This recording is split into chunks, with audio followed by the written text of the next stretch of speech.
We are officially live in streaming. Let me send the link to it over to you, and then I'll start my like promotional shit. You know what I mean? Yes, I'm probably gonna sir. give them like five minutes to get in here. We'll just shoot the shit, say what's up to people that join, and then Word, word, word. we'll get in there. We'll get in there for a. Yep, yep. Let's see. All right. About to send it to you on Discord. I was gonna say. Yeah. There we go. Yep. Ooh, I like that. Yeah, I gotta put you in here. You know, you showing up. You showing up. Gotta help. Oh shit. What's up, guys? What is up? What is up? No tester, no creams. This is a replacement. I just wanted to talk about this chapter and last chapter were really hard. And creams is unavailable, right? So I still wanted to talk about the chapters regardless. So yeah. Replacement. That's all I am to you. Yes. Oh, we were friends. That too. I guess. Nah, but yeah, but me and No Operator gonna be talking about this chapter. We're probably gonna dip into last chapter just because it's like, I mean, it's just a continuation of Yuki versus Kenjaku. So that's kind of gonna be what we're talking about in this fucking in this stream. We're gonna give you guys a few minutes to get in here. I've never streamed on fucking YouTube on this channel, so I'm gonna give people a chance to get in here before we start talking about the good stuff. So yeah, what did you guys think about the chapter though? I am dying to know about the general consensus. I haven't looked on Twitter yet. I haven't done any of that shit. Barely got the fucking crust out of my eyes. So you know, what are the thoughts on the chapters? Seems like Yuki's Tsukumo supremacy is the move. That's cool. That's what everyone's saying. That's dope. That's good to hear. Hey, Yuki's giving me female Gojo vibes on God. Okay. So that's what people thinking. Okay, I fuck with that. Yuki has been going hard in the paint. Like, yeah, Yuki was. You know what's funny too, and that in the video we recorded, the Toji one, we were talking about Yuki. Spoilers. Yeah, spoilers. But we were talking about Yuki being like, yeah. And I'm glad we were on the right side of history. That's all I'm gonna say. That's all. Yeah. I think what someone mentioned, Zaki mentioned, like the panels are actually really good too. I think like the way like Gege depicted everything was like great this chapter and last chapter too. Yeah, for sure. Definitely a good atmosphere. A good vibe. Like I think I can really feel the intensity of everything that's going on, which you can feel Yuki's ferocity, like how like she's just like such a hardcore fighter. Like she literally doesn't give a fuck. Like she will do whatever she needs to do. She's literally willing to take on a full domain. Yeah. With just simple domain, like without a problem. Yeah. And it's still clearly uncertain what Kenjaku's domain actually does, but it was strong enough to literally eradicate her simple domain in just a couple like seconds. Yeah, bro, that was wild because I don't know about you. I didn't know like that could happen. I didn't know that was even a feature. Right? It is confirmed now that like other characters have barrierless domains. That is like the peak. Yep. So Kenjaku has been added to the barrierless domain realm, which is crazy. I wonder, because Tengen mentioned in the chapter, in this chapter, that like Kenjaku is one of the few people who can match him in barriers, which kind of implies that there are more than that. Like, do you think Sukuna would be one of those people, considering he also has a barrierless domain? I think a whole lot like is very vague. Like I think like there's so much like we clearly don't know, just specifically off like that one Kenjaku panel where he's like, oh, like Tengen hasn't even told you this. So like I feel like there's so much more that like is to Jujutsu sorcery that was left behind in the past that like we're just now gonna start finding out about. Yeah. Yeah, no, I 100% agree. I 100% am in agreement on that.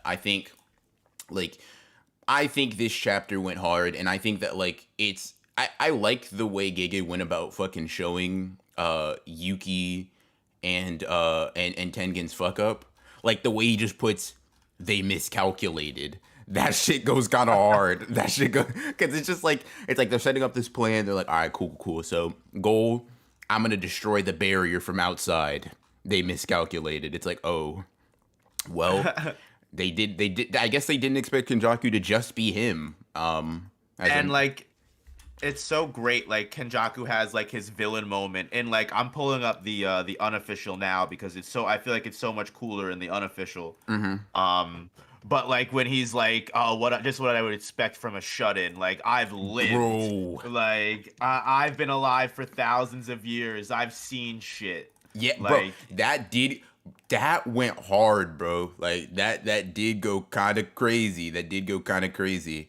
Like just everything Kenjaku was fucking about in this like in this chapter and in these past few chapters has just been wild. Like he's dropped some fucking bars.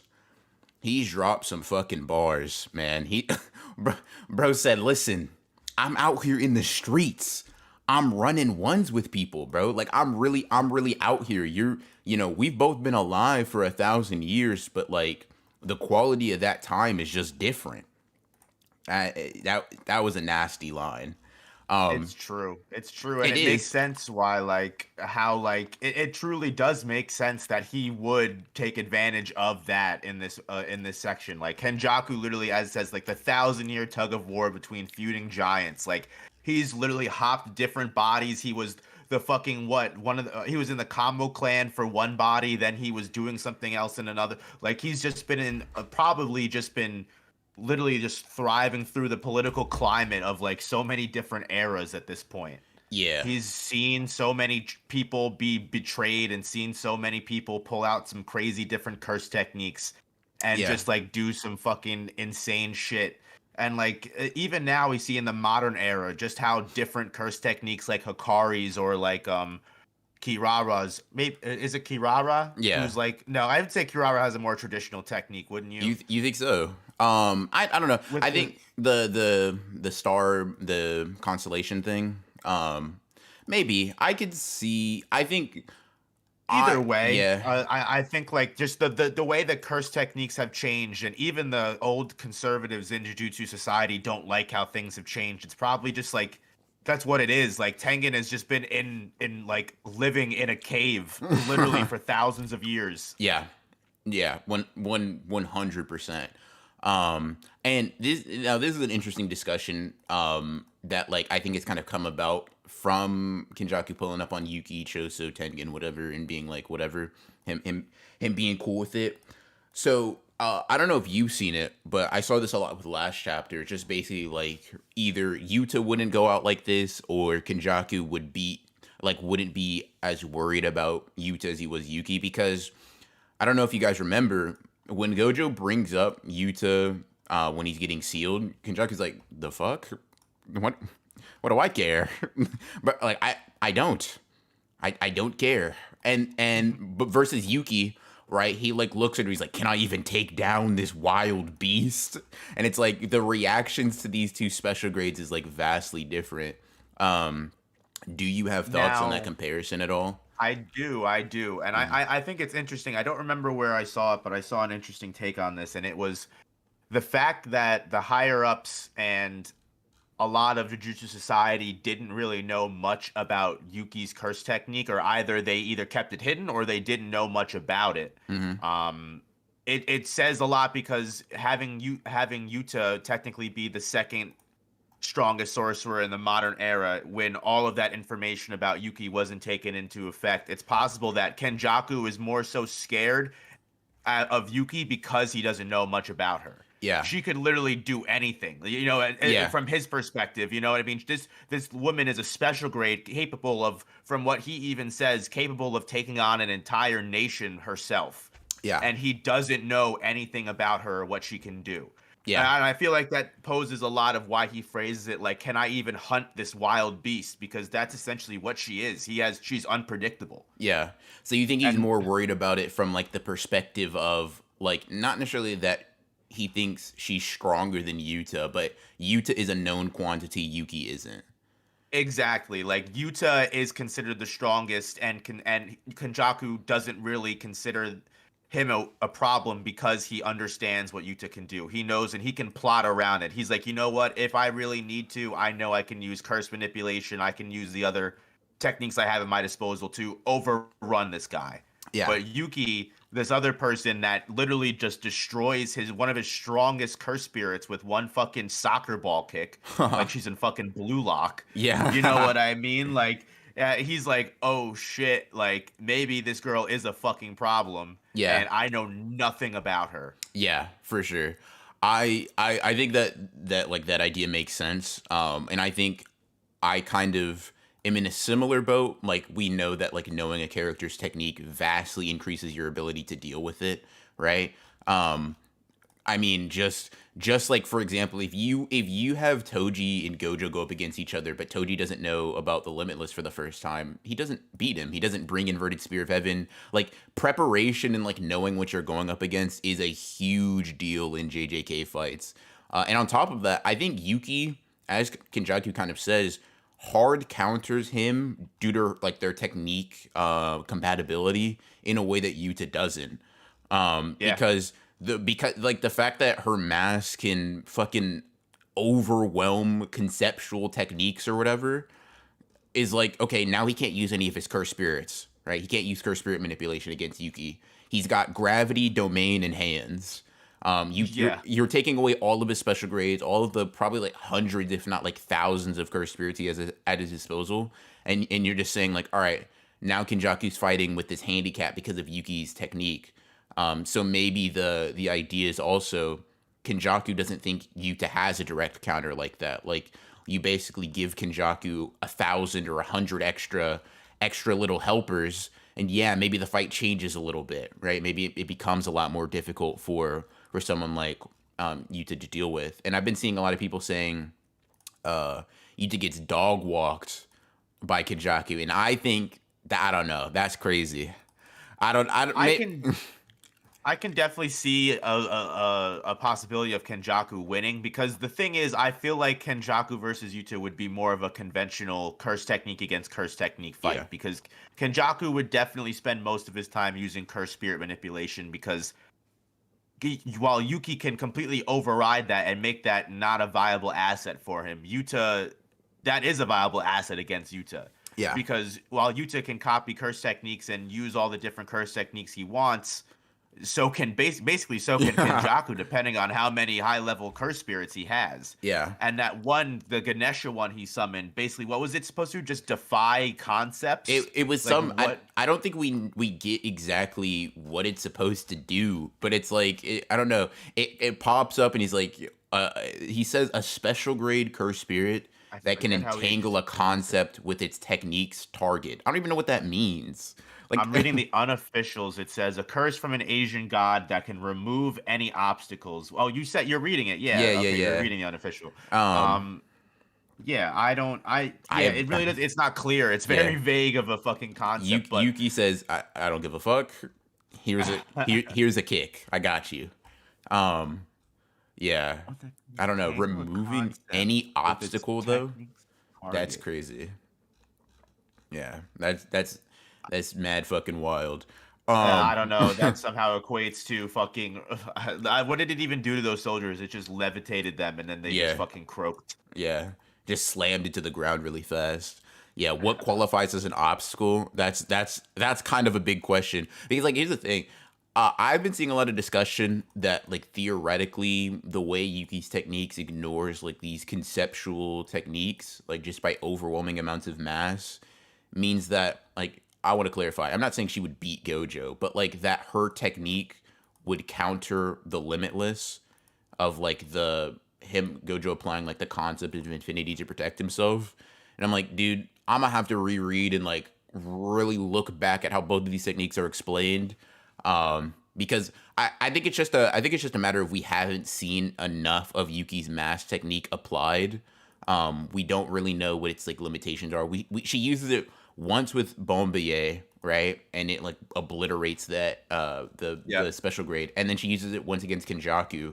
And that the second time doesn't even tell us that much because she just uses it to hit really hard. You know what I mean? We don't really know, at least I don't know about you guys. I don't really know how it's going to interact, like what its limitations are. Like how can she apply mass manipulation to herself in any more complex sense? So it's definitely something I'm interested in seeing. Although, I mean, based on chapter 206, I'm not sure if she's going to get the opportunity to in the next few chapters. Yeah, no, it's kind of crazy, like how like banged up she is after the one major blast of gravity. But like she literally doesn't give a fuck. Yeah. So I don't know about you. This went way harder in the unofficials, right? Yeah, Like that a line, hundred because percent. Kenjaku's like heal, and he's like fuck no. He's like no, I won't.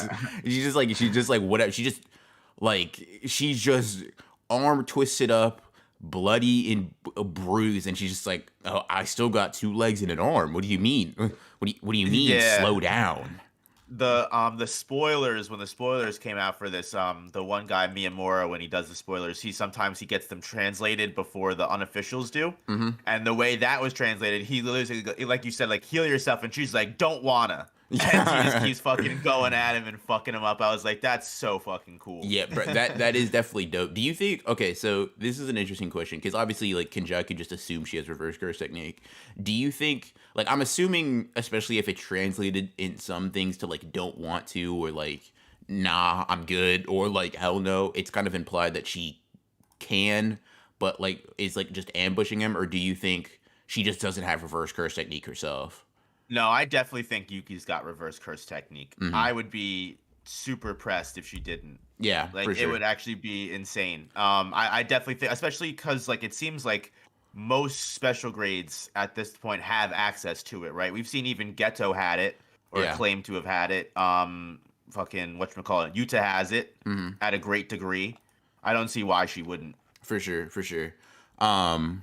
I Yeah. think she might just be in a position where she doesn't want to use that cursed energy. Yeah, 100%. And that's kind of what I was thinking as well. It's like she's already probably fatigued from like the trying to hold up her simple domain against the domain expansion. And I mean, if it's like using a reverse thrust technique takes a significant amount of energy from Yuta, it's like anybody that's not him in terms of curse energy amount probably does not want to like spam it. Exactly. Um, I was just gonna say that like Yuta is completely different because of his boundless energy. Like mhm. Kenjaku even mentions it. Like reverse curse technique, she's likely she can use that. Like she's Mhm. probably utilizing this time to heal up. Mhm. And I think even Geto says that when he fights Yuta in the first time, he goes, "Oh, I had no problem letting you take your time and save them. It gave me time to heal." Mhm. So it probably is a much longer process for someone that isn't Yuta as well. Yeah, yeah, for sure. And I mean that even kind of calls back to something Ishigori mentioned, like when he was taught when they were like right after they took Uro out of the fight. He was mentioning how thorough Yuta was by taking off her arm. So even if Uro does have reverse curse technique, the amount of energy it's gonna take to heal that eliminates her from being a combatant anyways. So Yeah. it might be a similar thing of like maybe minor wounds she would have just healed, but like clearly the wounds she has are not minor in the slightest. Yeah, an arm is one thing, whereas like what Yuta loses a couple fingers, and Yeah. also he's a completely separate case. Yeah. So 100%. like I feel like yeah, the kind of healing that you can do is also limited as well, Yeah. unless For you have it like the advanced reverse curse technique that like Kashimo kind of hints at. yeah. Hmm. Yeah. So that was interesting. Now here's a question. I saw somebody mention it in chat, like how Choso and her are in a good place, in terms of like combating Kenjaku, and I think theoretically, but because they were mentioning the curse technique burnout thing. Do you think enough time has passed to where Kenjaku should have been able to regenerate his technique? Because after the domain is used, right, he talks to Yuki a little bit. Then he throws hands with Yuki and the Shikigami before Choso comes in, right? So Hmm. we've seen a lot of times, like after domains, people get back the technique really quickly. Um, Right. do you I think it's going to be an example of like Choso shoots off piercing blood, and then we're gonna get like a narrator statement of like, but his technique was already back, and then he just fucking he beats him up or something? I don't. So narratively, obviously, Kenjaku's gonna come out of this. Yeah. I don't see a situation. I don't think both Choso and Yuki are dead per se. Maybe Hmm. one of them will be, but like I definitely don't see this being the end of Kenjaku by any means. Hmm. So I'm sure there's gonna be some way that he gets out of it, whether that be the fourth curse technique that Yuki kind of hints that he may have, Yeah. and like he uses that to save himself, or he pulls some shit with like it's gonna be I think the way that they set Choso up is too narratively strong for it to just be a nothing burger like, oh, but Kenjaku's curse technique just recovered. Yeah. Bam, and then he turns around and fucks him up. Like I think it will play a much more dramatic role and he'll have to reveal something that he hasn't revealed yet. Hmm. Like I feel like he's gonna have to do something desperate. Yeah. Not so much. He'll definitely get out of it, but I don't think he'll get out of it as easily as my technique recovered. You're Yeah. me. Maybe I'm wrong, but I feel like the way they played that off is way too dramatic for it to be a nothing burger like that. For sure, yeah. Because I'm in the same boat. I feel like at this point, like Yuki's just started doing stuff. I've kind of eliminated her from, and this is going to be a crazy soundbite if next chapter she fucking kicks the bucket, right? That would be an insane soundbite. But oops, let me fucking pull this back up. But right, I think I'm kind of safely eliminated Yuki from the like dying allegations, I guess. I think Choso may be a bit more in the crossfire. Um, but I don't know. Have you like if anybody loses it, I'm assuming you're leaning more towards Choso than Yuki. 100%. I Yeah. think if anyone's gonna go, Choso's gonna be the one to go. Hmm. I feel like narrative, like I feel like this is his last hurdle, right? Yeah. Like as far as character wise, like I feel like this is pretty much it. Like killing Kenjaku or ending his life trying to stop Kenjaku, I feel like is his narrative end. Yeah. Whereas Yuki, I feel like she's such a mystery still. Hmm. Like, yeah, we just started finding out more about her, but I feel like she still has much more to play story wise. Yeah. She's a much larger asset to the protagonist team than Choso is. For sure. Not only is she a bigger asset, but like we just haven't explored her character as much as we have Choso's, right? Choso has Yeah. had some like pretty big narrative fights. He obviously has Choso versus Yuji. He has the thing with his brothers. He comes back and he's assisted Yuji. He's had his fight versus Naoya. And then his big fight with Kenjaku, right? Like from a narrative standpoint, even if you eliminate like how useful they are to the series, it's like Choso has done a lot more. Not to say I want him to die or that I even think he will necessarily, but I definitely think it's a one of those things where if it's between these two people, I would say Yuki is, in my mind, safely eliminated from that choice. And I think for the same reason I have Kenjaku eliminated from that choice. I don't feel like it's Kenjaku's time yet, and I think he has just a lot more to contribute to the series. And I'll say this: you don't live 1,000 years without being able to survive something like this. I feel like he's surprised, he's caught off guard, but it's not gonna be like maybe he'll take some because so far, right? He hasn't even taken damage, right? I mean, well, that's a lie. That's a big lie. He got his arms ripped off, but he so like when you look at the two people he's fighting, you can see which one has the advantage, right? Yuki has half an arm, and she's bloodied and beaten, and Choso, even though he's coming back into the fight, he don't look like he's fresh, right? He don't look like he's just Exactly. stepping onto the battlefield like good as new. So maybe he'll like sustain some significant damage or something like that. I could see his Crazy name. development. Crazy development. They Hmm. kill Kenjaku, and Tengen's like, finally, my villain arc begins. Nah, bro. I was like, thank you. He was my biggest problem. All right. So, He you guys takes off the fucking thumb helmet. It's Kenjaku the whole time. yeah, bro's like, okay, so you guys have just been sitting in my domain the entire time. So Right. my turn.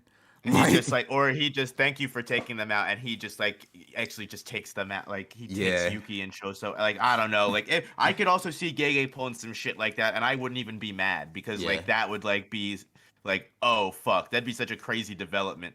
Yeah, like, bro, because the thing is, we've already like, okay, so we're diving off the deep end a little bit, but I mean, we've already seen like there's been established like the idea of Tengen being against humanity after he evolves was established all the way back in the Star Plasma Vessel arc, Yeah, right? Like Yaga was like, yeah, worst case scenario, if Tengen evolves, he's just going to be an enemy to humanity. And it's like, uh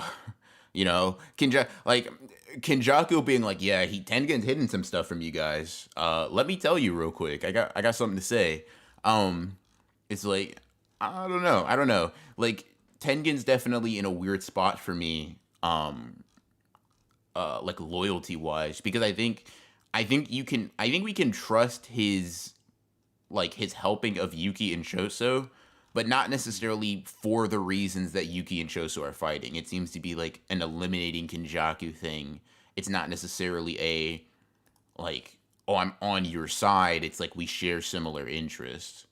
exactly. And I feel like even the way that Yuki kind of treats him, like, is a perfect representation of that, where he's really not someone that is a good person or is doing this out of the good of his heart. Yeah.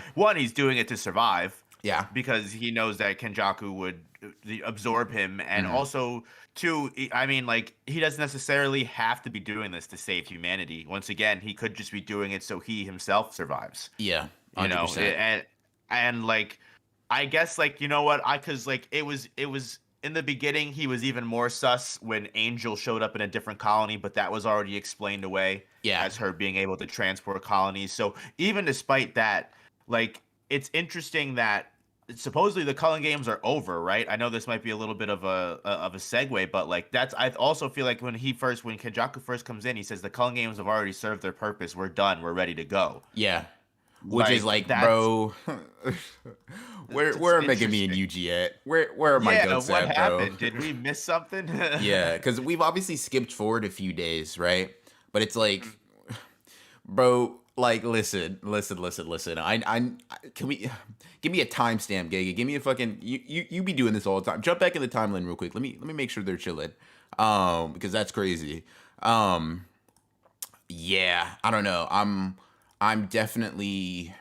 Do you think that now I saw an interesting theory because this can go into like Tengen not being trustworthy. Like, do you think this is the very first Cullen game? Or have you seen like have you Ooh, like that would been be like interesting. thinking about like this is actually like the second one? I've seen where like Yeah, there so it's has been a like, Cullen game yeah, before. so like Tengen's like, so the thing he's hiding is like they've done this song and dance before or whatever, something like that, right? Yeah, and that's Um, how either Tengen came about the first time, yeah, or maybe like that's how like someone else, like an ascended person, was created, like maybe even fucking Sukuna or something like that. Like that yeah, wouldn't fucking surprise me. yeah, That motherfucker being the sole victor of a culling game and being like, all right, now I'm just him, yeah, even more than I already was. yeah, Give me all that power. for sure. No, yeah, that would be an interesting thing. Just for like a different purpose though, not for Kenjaku's purpose of all right, for bringing everyone to Nirvana, but like Mhm. just like for the sake of some kind of ritual for some other purpose. Yeah, because it seems to just be like Tengen knows it's a ritual for something greater. It wouldn't be weird if he's had like some sort of experience with this in the past, for sure. Um, Mhm. he's like, yeah, bro, I've lived like Kenjaku's not that original. You know what I mean? Like, we've done this whole song and dance before. I've been here for a little bit. I've been here for a little bit. I've seen a few cooling games in my time. Um, so yeah, yeah. You know what I am really upset about is Hmm. long ago in the before times I made a video like calling game prediction fights. Yeah, I wanted Yuta to rematch Kenjaku so bad. bro, I still hope we kind of get that, but I that don't would be know. It kind crazy. of I would want to see that that. would be insane. Like I would love to see Yuta take on Kenjaku again, and like I don't know. Like now there's all that contention of like whether he would win or lose, but just seeing him with how much he's learned and how much more he's advanced Hmm. take on the same curse technique that he took on before.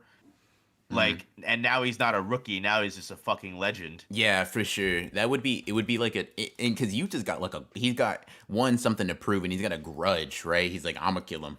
Like Gojo, that's my fault for making you kill him all those years ago. I got it. It's all Right. those years ago. I say fucking last year, but like it's just like he's like, all right, I got it. My fault. My fault. I got this one. Right. I'm gonna take him. I'm gonna take him out. And Kenjaku, it would be interesting to either see like one. It would just be crazy to see like either cause it's either Kenjaku's justified in um like not taking Yuta seriously or he's not. So either seeing Kenjaku be like, oh, I seem to have made a miscalculation, or seeing Yuta even like get babied, like he's like, nah, bro, you're not. We're not in the same. We're not even in the same Yeah, we're category. not in the same And tax bracket, buddy. Like let's relax. You know what I do mean? you think that Kenjaku has like a secret curse technique, like the fourth one that he hasn't used yet? I could Because see it. I don't, because like Yuki does. I think one point Mm. is that Yuki mentions like Yuta can only have all those curse techniques because he has Rika store them. Yeah. Like you can't have just unlimited curse techniques, otherwise your fucking brain just fucking goes like Yeah. AOL sign in. You know what I mean? Yeah. Like so like that is interesting that like there is a limit to like you can't just fucking have like fucking 15,000 curse techniques. So but if you store them you can. So that also Mhm. makes me think of like interesting that like there's the theory of Sukuna with his tattoos being where he stores the different Yeah. curse techniques. Yeah. He's like, yeah, I just don't, I just don't hold them on me, buddy. I just keep them on me all the time.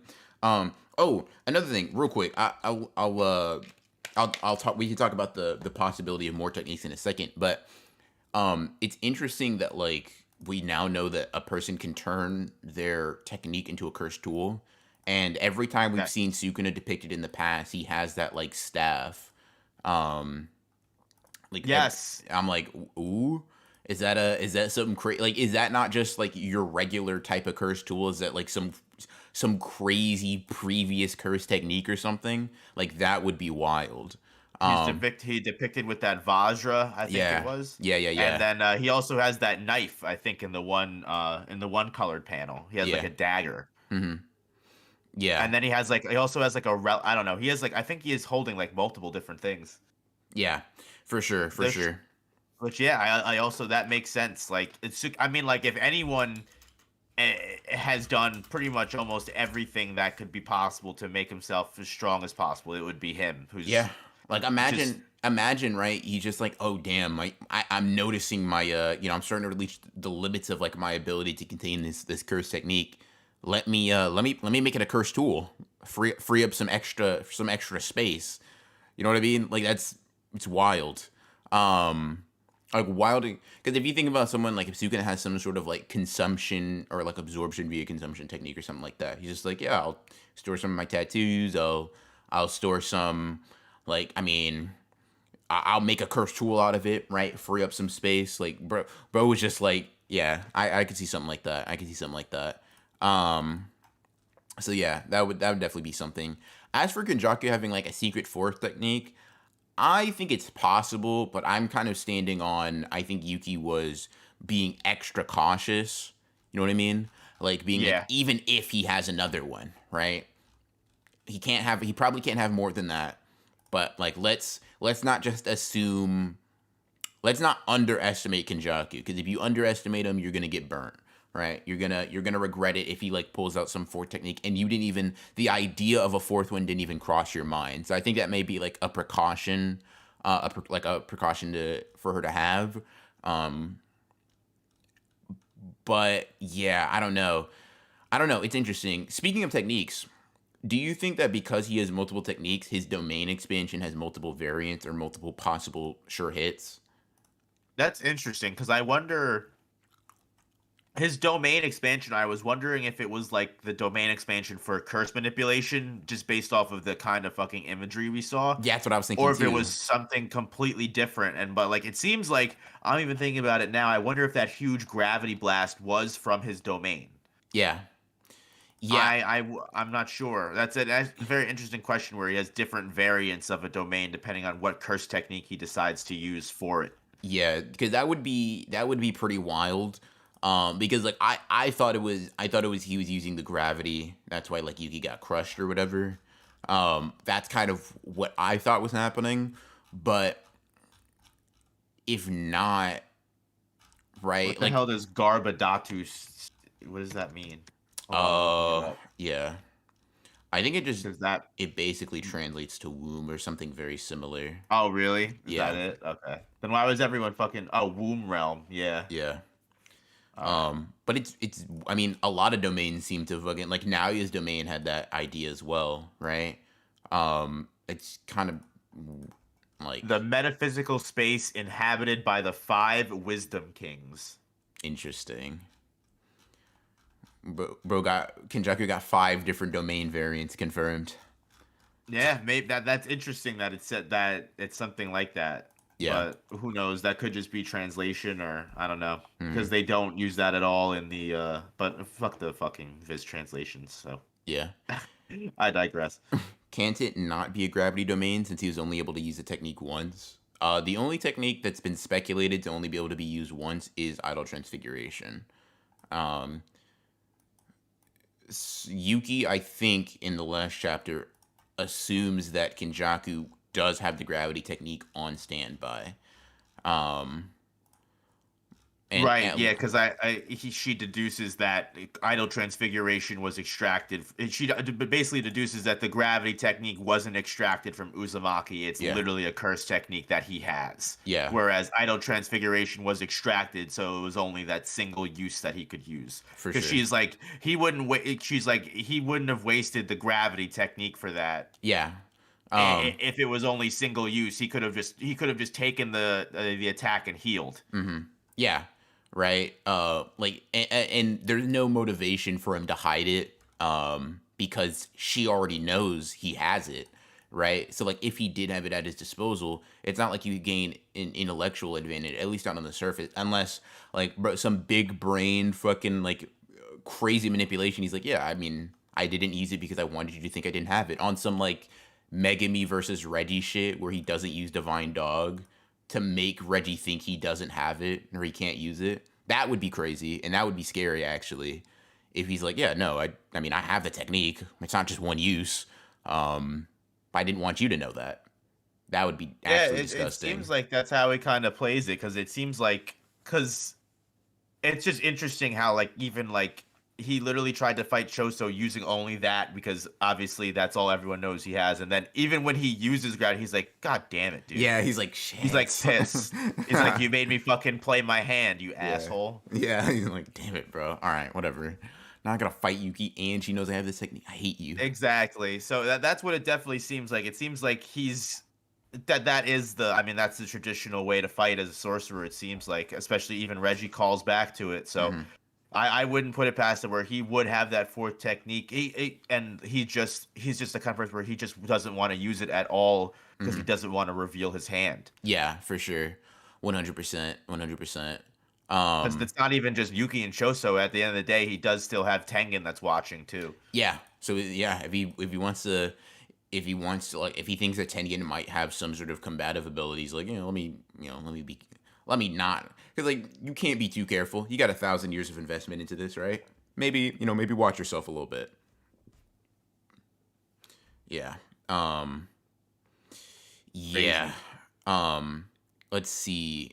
Oh, somebody I think Tessera asked earlier in the stream what our rankings of the special grades are so far. Um, Um, do you like have a general idea? I kind of do. Real quick, someone asked what the Kenjaku's techniques of the one use rule only applies to. And that's so basically what it is like when he extracts curse techniques from Uzumaki, he can only use them once. Yeah. But the curse techniques that he has, like his brain hopping, the curse manipulation, and it's assumed that the gravity curse technique is taken from someone else that he body hopped through, I Yeah. imagine. Hmm. So any technique that he gets from, or it's his original curse technique before he created the body hop. Yeah, because It, the it body could hop be may either be or. something he like. Because the thing is, we know that it could be the gravity technique is something he altered himself physically to get because we know that Yeah. he knows how to like alter someone's brain to develop a technique, he may have done that to himself, right?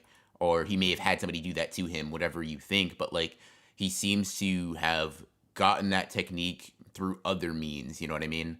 Like it seems to be something he can use multiple times, because if not, he probably wouldn't have used it against Choso, right? He probably would have just used reverse curse technique after, if it was just like, if it was a one use time, like a single use thing. So he probably just has that ability on hand. Yeah. Exactly. As far as ranking the special grades, I would say that it's really tough because they're all Jujutsu Kaisen is kind of like they all kind of they all can kind of counter each other. I feel like because I feel like it's still unclear whether Yuki can handle can do her ability to defy concepts, Yeah. whether it works on Limitless or not. That would be So insane. I'm unsure how she kind of scales to Gojo and how that fight would go. As far as goes, Yuta might be the, but he's supposed to be the. It's kind of tough. I Yeah, would need it more is time tough. to sit down and think about this. But what do you think? So obviously, I think I have Gojo at the top, and then I have are Kenjaku and Geto. Are we saying they're like just one single, like they're a single entity type of deal? Well, that's. I guess I don't know because. Yeah, because like if not, I would say I have Kenjaku above Geto. I Oh, of just think course. Well, he has more Kenjaku techniques. is Yeah. stronger. Exactly. Kenjaku is ultimately one step above Geto because Mhm. he has everything Geto can do plus the extra curse techniques. Yeah. So it would be like Gojo, space, Kenjaku. Mm, yeah, Kenjaku. Then I would have Yuta, and like very, very close underneath. Um, I would have Yuki. Well, hold on. Actually, I'm thinking back to what Kenjaki said about Geto versus Yuta. Where he's like, yeah, if he had all this power, he would like beat your ass. Okay, hold on. But do you think that changes Yeah, now? that may change now too. Nah, cause yeah, Because Yuta's gotten a lot of techniques in then. So yeah, I'll say I go Gojo, Kenjaku, Yuta, Yuki, Geto. I think that's how I would do it now. do you think that Yuta could beat Yuki? I think I would say Yuta could probably beat Yuki. Yeah. I would, like, a lot of that's speculative obviously, but I think Yuta's probably getting his arms punched off just like Kenjaku did. Right? He's healing himself and he's be like, "All right. So Rika, we're gonna need to we're gonna need to tag team this right now, right? No, Yeah. no delay. All right, let's fucking go. He's pulling out like he's probably he's using the curse speech. Uro's shit is probably gonna be in use. I think he probably can. I just think by fucking I think he's probably winning very very high diff.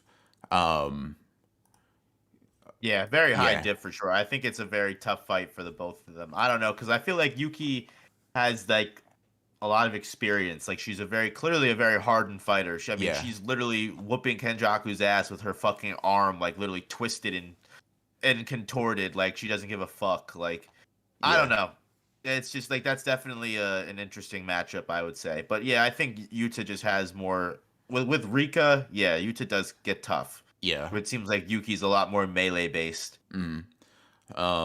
And somebody said Yuki would just one shot Rika, and I'm like, maybe, but like Rika's Ooh, like, yeah, with it's fucking the fucking soccer ball blue lock yeah, goal. yeah, it's possible. Like, it's definitely not like wild to say that, but I don't know. Because the way I think it works is just like Yuta doesn't bring Rika out immediately on like just off rip, and if Yuta gets hit by that, or like God, she fucking sends Garuda and just kicks him, and he like tears off his hand or tears off his arm or some shit. He's gonna be like, all right, That's okay. hole in the chest. That's donut material.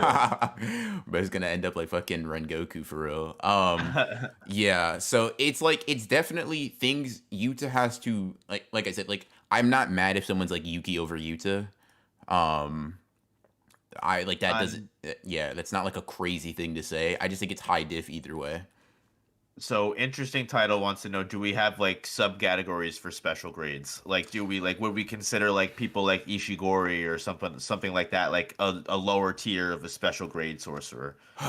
And this is like an unpopular take, right? And like I get that, but like I'm like nah. I think special grade is super exclusive.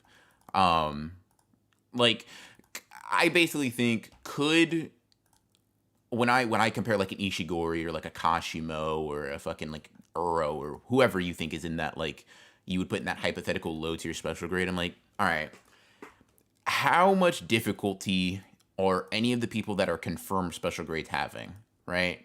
And I don't know. I don't know. Like, obviously, we saw Yuta versus Ishigori and Uro after fighting Druve and Kururushi, and Yuta came out on top, right? I'm like, Mhm. okay, you're telling me Yuta ran through the entire colony, and these guys are in the same grade as him. I don't know if I'd say that. Yeah. Um, like obviously, I think Ishigori tries to go blow for blow with someone like Yuki, and he's just gonna be like, all right, well, he's gonna be they're gonna like try to clash, and then he's just gonna wake up in the afterlife in like a white space and be like, okay, well, I guess I got my dessert. Not for nothing, literally not for nothing, Mhm, but like I was like it was music to my ears. I know we've had this discussion before about what it takes to be a special grade before. mhm. It was when Kenjaku flat out was like it is the ability to like conquer an I was like yes, because fuck yeah, that's what I always thought it was. So it was very vindicating, and at the same time like it's true, like while Ishigori or Yoro may be strong, they may be powerful sorcerers, are they taking on an entire country? No. Yeah, nah. It's just not fucking possible. And like I'm glad that Gege gave us that clarification of what it takes to be at that rank, because it shows that while people may be undeniably very powerful and they may be very very tough to beat in one-on-one fights, that doesn't necessarily mean that they're going to fucking take on thousands of sorcerers at once and be able to come out of this on top. I'm not Yeah, saying, all those sorcerers are fucking grade one level. Some of them are going to be low level, but the point still stands that that's what it takes. yeah, And no, Ishigori and people like Euro just do not have what it takes. yeah, Same with Hikari. While Hikari, I think, is someone who, because of his domain's effects, may sit on the very edge. yeah. He's not. He doesn't have what pushes him over the fence. He just has, and he He, also has like a glaring weakness. It's like the yeah, glaring weakness is, it's like for like you catch it. Like the Hikari may be one of those characters you like deem as like a temporary special grade or some yes, shit. like Like, Mechamaru, I was gonna yeah, say. yeah. Like he's like, okay, under these proper conditions, right? He comes into the fight already like that. Yeah, maybe, but it's like, bro, catch him in base, you're cooked, like, or he's cooked, right? He has a very exploitable weakness. And it's, I don't know, I think if you're on that special grade level, you're exploiting that weakness so easily. God, like, Yep. just imagine if you open your domain when he opens his. Like, if you go into a domain clash and then you guys just start throwing hands, well, you won, right? Like, if you like, bro, I don't know. Like, I get the honor roll Hikari over Yuta thing, whatever, right? I think it's Yeah. probably like context dependent, but like I don't think, I don't know. I'm like, that doesn't mean Hikari is beating Yuta in a like normal fight circumstance. Exactly. I can see 4 minute and 11 seconds Hikari definitely getting one over on Yuta. Hmm. Getting one over, I mean, and I say that literally and also figuratively, Yeah, because like if it was like you said, like base Hikari, base Yuta going 1-to-1 from the start, like fucking world tournament style, yeah, Hikari's not walking away from that. There's no, absolutely yeah, no way Yuta is going to be able to win. And even if Hikari is able to land jackpot, hmm, it is not out of the question that Yuta would be able to survive 4 minutes and 11 seconds of that. yeah. Because like being, It, even if you say he's stronger, it's like, bro, that doesn't mean he wins, right? That's just not what that translates to. It's like, Jujutsu Kaisen's not that kind of series. yeah, it's like, okay, even if you say, okay, he's like, he just means for those 4 minutes and 11 seconds, if we were to fight, he's superior. It's like, bro, Yuta, Yuta can hold out against somebody that can, even if they're slightly stronger than him or like superior to him in every category. It's like, bro, 4 minutes and 11 seconds. All right, what he needs to put on the ring so he has like that boundless stamina in all of his hacks. Okay, yeah, I guess it really matters where you think Yuta versus Kashimo stands. yeah, which is a whole nother thing, a whole nother thing. And I don't know. It's weird because it's like even in Hikari versus Kashimo, right? It goes down like that because there's water. I'm not even saying Kashimo wins if there's not. I'm not here to speculate on that. I'm just saying it's undeniable that Hikari took advantage of the water situation, right? Yes. Does it even go down that way if there is no water to take advantage of? Because I don't know about y'all, it looked pretty pitched to me the entire time. Like Kashimo kept finding new ways to try to kill Hikari, right? And Hikari was like, It's okay, true. okay, my head's exploding right now. That's crazy. That's nice. Um, He yeah. goes like that panel's so funny. He's like, oh shit, this is getting dangerous. Yeah, like I'm about to die. He's like, oh, His okay, fucking head like bloating up. He's yeah, like, oh. yeah. I don't Yeah, even know you're if, right. yeah, Kashimo was just like he was so innovative and just like literally was fucking born in the fucking feudal time period and was like, all right, electrolysis, let's go. yeah. No problems here. Like, what the fuck is that shit, dude? Are you fucking kidding me? Yeah, Where bro. the fuck did you learn that? Bro said mustard gas. I'm like, bro, Yeah, I feel like that's before your time. Are you telling me? Are you telling me I Kashimo's the agree. one, like, historically in JJK? Kashimo's the person to discover that shit. That's He wild, invented it. Yeah, like that's like insane. bro. Kashimo invented chemical warfare for real. That's wild.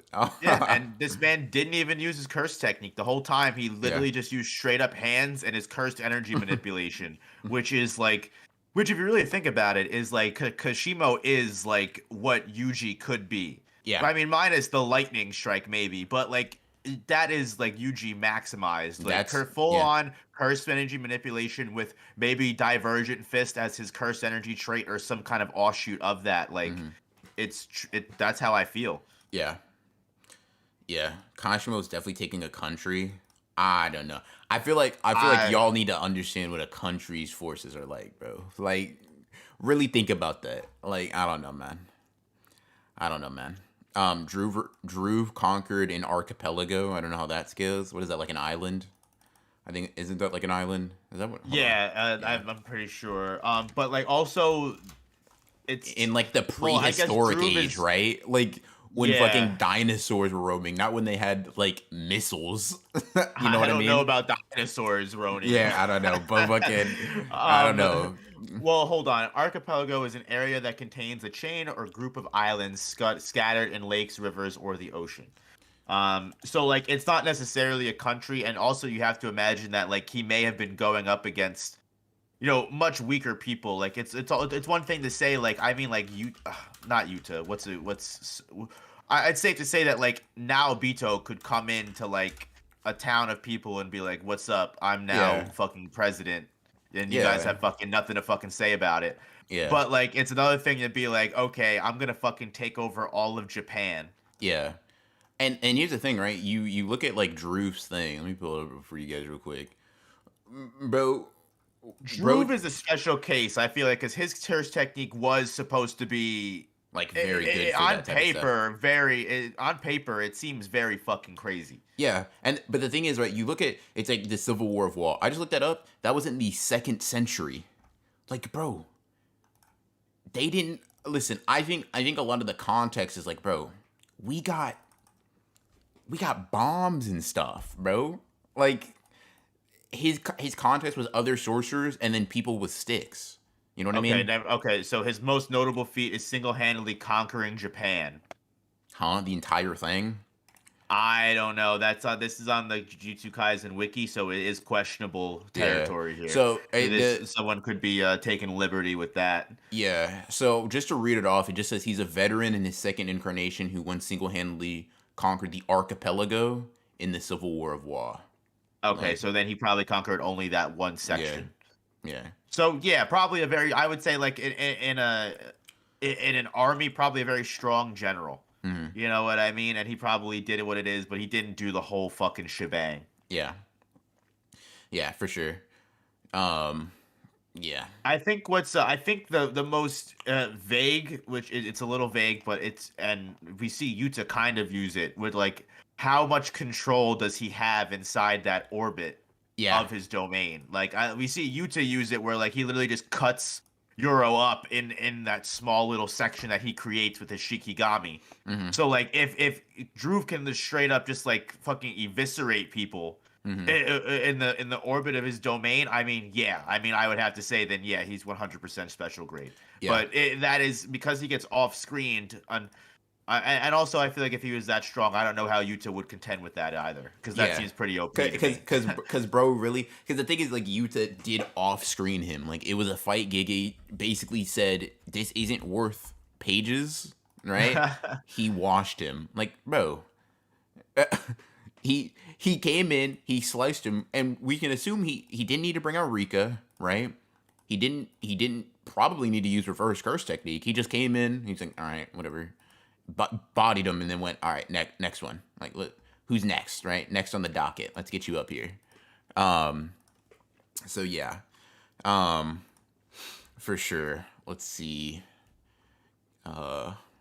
OG versus Yuta is a weird topic now. You're talking to me who fucking did a video like fucking 9 months ago, and then Gege was like, all right, bet, let me drop all these fucking Yuta chapters Bro said, right oh, after I did it. she said, "Oh, okay, you think? No. We can't let that be canon. We can't let that be canon." Yeah, for sure. I swear to God, dude. Sometimes I feel like mentally fucking aligned with some of these fucking mangaka. I swear to God, dude. Like I'll be making a video and then Gege like about a character that hasn't come up in chapters, and Gege will be like, "All right, It's bet. time." I'm thinking about this. I'm thinking about this character too. Time to drop this fucking chapter." Yeah. Like it's just crazy. Oh, Broken Ronin and No Operator are the best manga YouTubers out right now. No cap. Appreciate that. Thank you. That's huge. Yeah, that means a lot. About to drop something cool in like a week Yuki too. versus Kashimo. How close is it?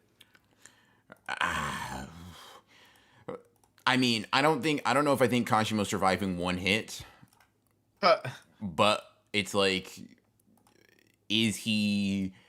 Who's taking the initiative? You know what I mean? Like, Yeah. it's whoever. Like, I think Yuki wins probably, but like the thing is, there's a solid, in my opinion, like argument for Kashimo, because they're both like very like they get up in your face and they just try to dominate you in close quarters. And if Kashimo gets off like he builds up the static electricity and gets off a lightning bolt, man, I don't know. Like, Yuki's clearly got dog in her, right? Like, clearly. Now, let me ask you this: do you think Yuki's virtual mask can then do the opposite? Do you think she can shrink virtually? That's a dodge. Oh, bro. Kashimo's fucking Bro, lightning. that would be absolutely fucking. She's just Ant-Man out here. She's like, all right, cool. And she maintains the same strength too, or something. Yeah, it maintains the same strength, or even like I'm even thinking like because it's supposedly virtual mass, like can she shrink herself, but she stays the same size visually, but like so you can't pinpoint where actually she shrunk to. That would be crazy. Like, that's like, and now like obviously that's headcanon, that hasn't been confirmed yet, but like I mean that's just me, like if I'm imagining if she can increase her mass virtually, she has to be able to decrease it at the same time. Yeah, that would be like, and maybe to increase speed, or like you said, to like decrease her target area. That would be like definitely something that should be at least Is on the fucking table. Gege just fucking copying Boruto and making it better? Is that what this is?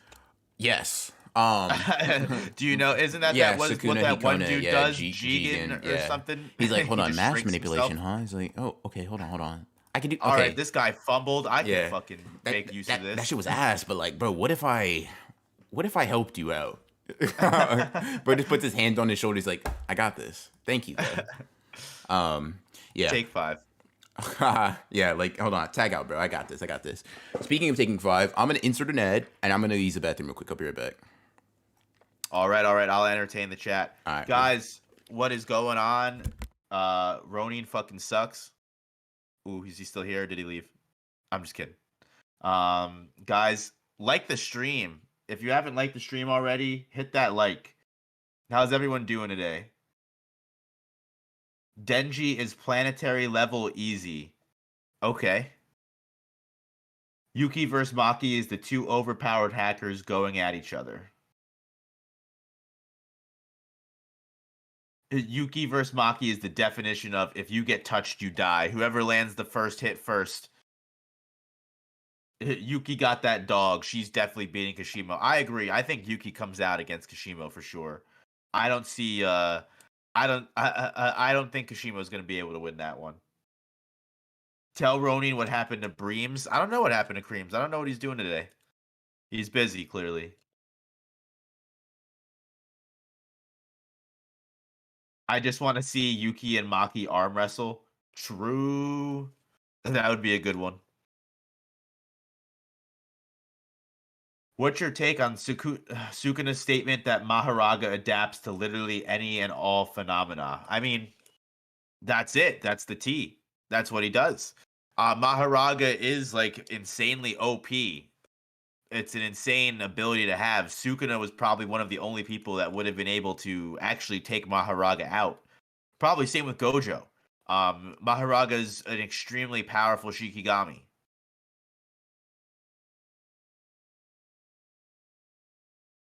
Yuki just sends Garuda at Kashimo and he dies. I think Yuki would just be able to punch the shit out of Kashimo because I'm assuming his reverse curse technique, if he even has it, isn't that strong.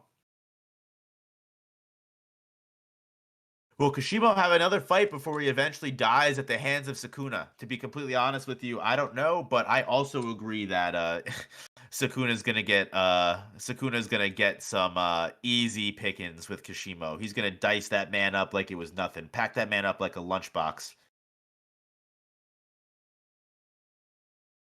Maharaga unironically kind of slaps most of the verse if he just adapts an infinite amount of times. Kind of true. It actually is kind of ridiculous how OP Maharaga can be. All right, I'm back now. Oh, fuck. We have to stop talking shit. Oh, that's crazy. Wow, that's wild. Really got you there, huh? Yeah, yep. I like the idea of grade 0 for Hikari or Ryu and Kashimo. Grade 0. What is this? Bleach? Yeah, I don't know. I mean, I guess it's just like, something above grade 1, but in between then special grade. I like grade 1 just being an all-encompassing, like, you just are grade 1 and then you're just however strong. Maybe like grade 1 first class, grade 1 second class. Yeah, I mean, I don't know. I just think like special grade is just meant to embody something a bit different, Like it's like you're not like every other sorcerer, you know what I mean? Yeah, I don't know. I think it works best even when it is more exclusive, and like grade 1 is just kind of where like obviously strong sorcerers lie, but that's where a lot of the deviation happens. Agreed. Yeah. Yeah. Let's see. How strong is the elephant curse was a special grade. A special grade curse. Yep. I need Michizane in the story right now. Like I definitely would love to see like a flashback arc. Or like something like Bleach did, like turn back the pendulum or something like that, where it's just a set amount of chapters just explaining a story that we need to know. Yeah. Like whether it be for Sukuna or for, the old Kenjaku's first attempt, like it's just something that gives us so much more context at where we're at. Because I feel like there's so much we're just left in the dark of. Gege does such a good job of like building such a great world, but leaving so much to be desired at the same time. Yeah. Like we know so much, but know so little. It seems like. For sure, and it definitely created a lot of curiosity. Like he literally just dropped the Sukuna Fallen one thing, left it alone, kept it pushing. I'm like, okay. He just does that. What an asshole. Listen, I'll come back to that later. Dump, and then all right, we're gonna move on. We're doing something else. I'll come back to that like 50 chapters later. I'll let y'all just like suffer. I'm like, okay, all right, bet. Appreciate it. Yuji was in the story for like Yuji finally shows up for like 2 chapters, and then he's like, all right, bye. Yeah. I'll see you. I'll see you next year, Yuji. Peace. Yeah. Yeah, it's just like, okay, That's cool. definitely why he like drew those guys so hard. Like he was like, yo, these guys are gonna show up, and then I'm not drawing them again for like another year. Like I need to do these guys justice. Yeah. Yeah. Um, it's looking crazy that it takes some curses and sorcerers a millennia to hit that special grade, but some are born that way. How much weight does a work ethic hold in JJK? Brr. The Black Clover question. Yeah. I don't know. Like, I mean, Gojo, I feel like said it best. 80% of sorcery is like talent. You know what I mean? Innate talent. You're just born with a great curse technique, or you're born with fucking, and that's it. It's kind of Yeah. like quirks. I feel like from My Hero Academia, like you're either born with something insanely fucking great, Hmm. or fucking utterly fucking useless. Yeah. It's like it really like it kind of is luck of the draw, and it's kind of like that's why like it's kind of the Jujutsu Society has built itself in a way that it has like noble clans and stuff like that that pass down those strong ass curse techniques. Yeah, Because exactly. obviously the ones that can keep hold of the power are going to be the ones that stay in power. So Hmm. people that can pass down their strong curse techniques rather than just some random great curse technique being born in some random child somewhere, Yeah, you know, exactly. And like fucking someone like Takaba. yeah, or like Geto, right? Like Geto was even someone like Geto's curse spirit manipulation. He didn't hail from like any notable Yeah. clan. He was like born in the sticks or some shit. Like, Both of his parents were just I don't think he was born in the sticks per se. I just think he was like a muggle, like Harry Potter. I think he was just born to two like non-sorcerer parents. yeah, just And like, he just born with a curse technique by sheer luck, yeah, for sure. I think someone in which chat ended up being insanely just crazy. really broken. Like almost like it has almost like infinite scalability. You know what I mean? Like it's just like, bro, in a world full of curses, your power just directly scales to the amount of them you're willing to eat. Like as crazy as that is. Someone in chat said it too. I think more than like work ethic, like doing a bunch of push-ups, doing a bunch of sit-ups, whatever. I think mentality is super important. Like making me pre-domain and post-domain. He didn't like do a lot of extra training. It's just like a shift in what he's focusing on and like how he interprets himself. Hell, even Gojo. I mean, Gojo's like big power up, though, when he went from just being like, pretty strong to like, oh shit, was a change in mentality. You know what I mean? Because I mean, it's not like he did any training with the knife in his head, or he. Yeah. It was a mentality shift.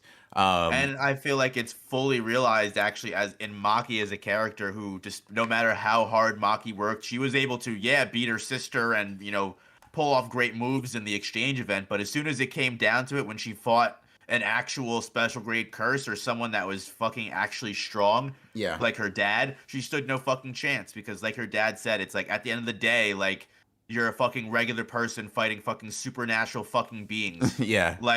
Like you stand no fucking chance no matter how hard you try. Like anyone can do what you do.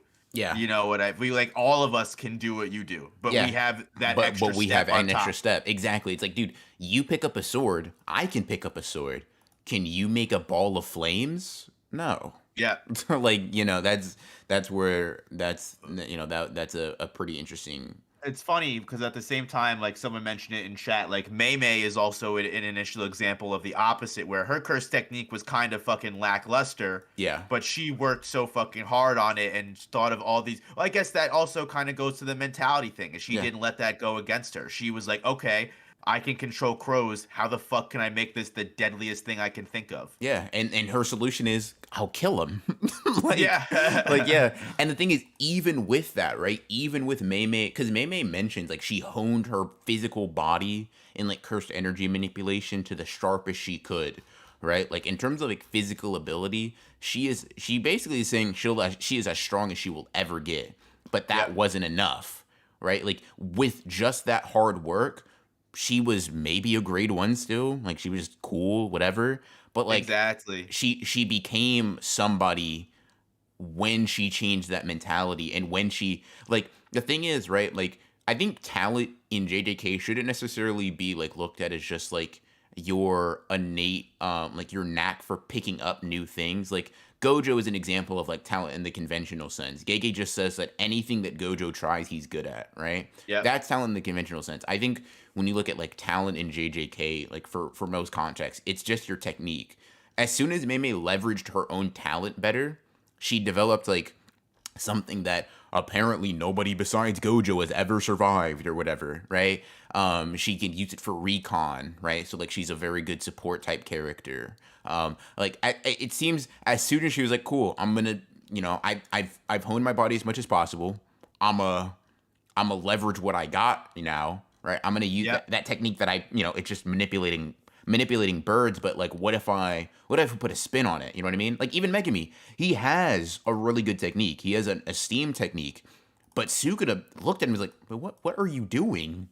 You are so boring, man. Use this shit It's like all about taking what you have and just like making the most of it. yeah, exactly. Add some finesse, man. Add some flair. Because Megumi, like, the way his technique is, like, just outright, it's just summoning Shikigami from shadows, right?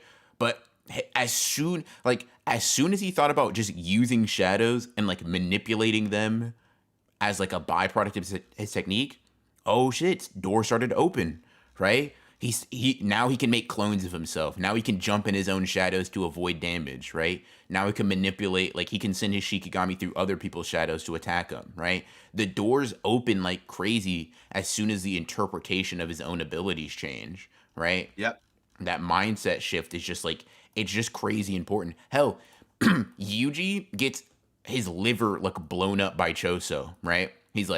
He is spiraling for a second. He's like, it's over for me. I'm done. I'm cooked. And then he just, like, rather than what he did versus the finger bearer and actually lose his shit, he calms down, right? He leverages his own fear to produce more cursed energy, and he gets right back into the fight. Like, I love that. That's one of his coolest moments to me. And that's like, hell, him beating Mahito. What is he? He accepts Mahito's ideology is correct. And he just starts going on demon timing, and he beats the like he just he's just like, okay, you know what? It's my fault. I was trying to act like I was better than you. Now I'm gonna cook you, like, bro. Like that aha moment just be going crazy for JJK characters. I've seen people ask so like what clearly Yuji needs some kind of development to do anything in any of for the enemies that he has to face. Like, do you think he's going to get that development? Do you think what do you think that's going to look like? So I think a big thing for Yuji is like, because he obviously he developed that cog mindset. I think he needs to like it's interesting, right? Because I think he needs to grow out of that before we're gonna see him like make any drastic changes. I think I think he thinks too little of himself to be a strongest character contender, right? Like you'll never catch Sukuna or Gojo being like, I'm just a cog in the machine. Nah, they're the machine, right? Yeah. Like everybody else in their lives is a cog of their machine. But Yuji doesn't think like that. He doesn't look at himself as that sort of importance. And I think that's where a lot of his problem lies. So maybe he'll develop the technique or he'll unlock it once he looks at himself as like the main character of his own life. You know what I mean? Rather than being the supporting character in someone else's. Yeah, I agree. I have to go get my charger from my laptop or my laptop's going to die. I'll be right back. For sure. So unprofessional. I'm sorry. No, it's okay, man. It's okay.